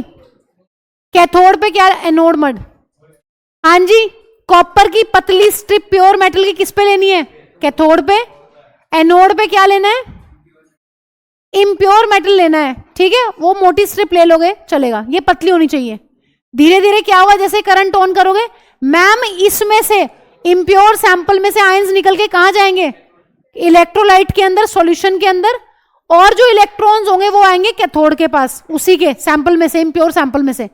इधर मैम जो हमारा प्योर सैंपल है ना कैथोड पे, उस पे Cu2 पॉजिटिव आयंस आ रहे हैं, वो इलेक्ट्रॉन्स को करेंगे गेन, क्या होगा, रिडक्शन होगा, और क्या बन जाएगा, जो पतली स्ट्रिप थी ना मैम मेटल की, वो कैसी हो जाएगी, मोटी। और इलेक्ट्रोलाइट क्या लेना है यहां पर, टैंक में किस चीज का सॉल्यूशन लेना है मैम, जिस मेटल को प्योर करेंगे ना उसी का सॉल्ट सॉल्यूशन लेना है। जैसे कॉपर को कर रहे हैं तो कॉपर सल्फेट ले लिया, कुछ और भी ले सकते थे, कोई दिक्कत नहीं, कॉपर नाइट्रेट वगैरह कुछ भी ले सकते हैं, ठीक है, डन। एक टॉपिक बचा इस चैप्टर का, कोरोजन, उसको कल खत्म करेंगे। और कल क्या कहूं, कम बोलना ताकि पूरा हो जाए। वैसे तो तुम ठीक ही थे, वो पेरेंट्स क्या थे, तुम्हारा मामला गड़बड़ हुआ।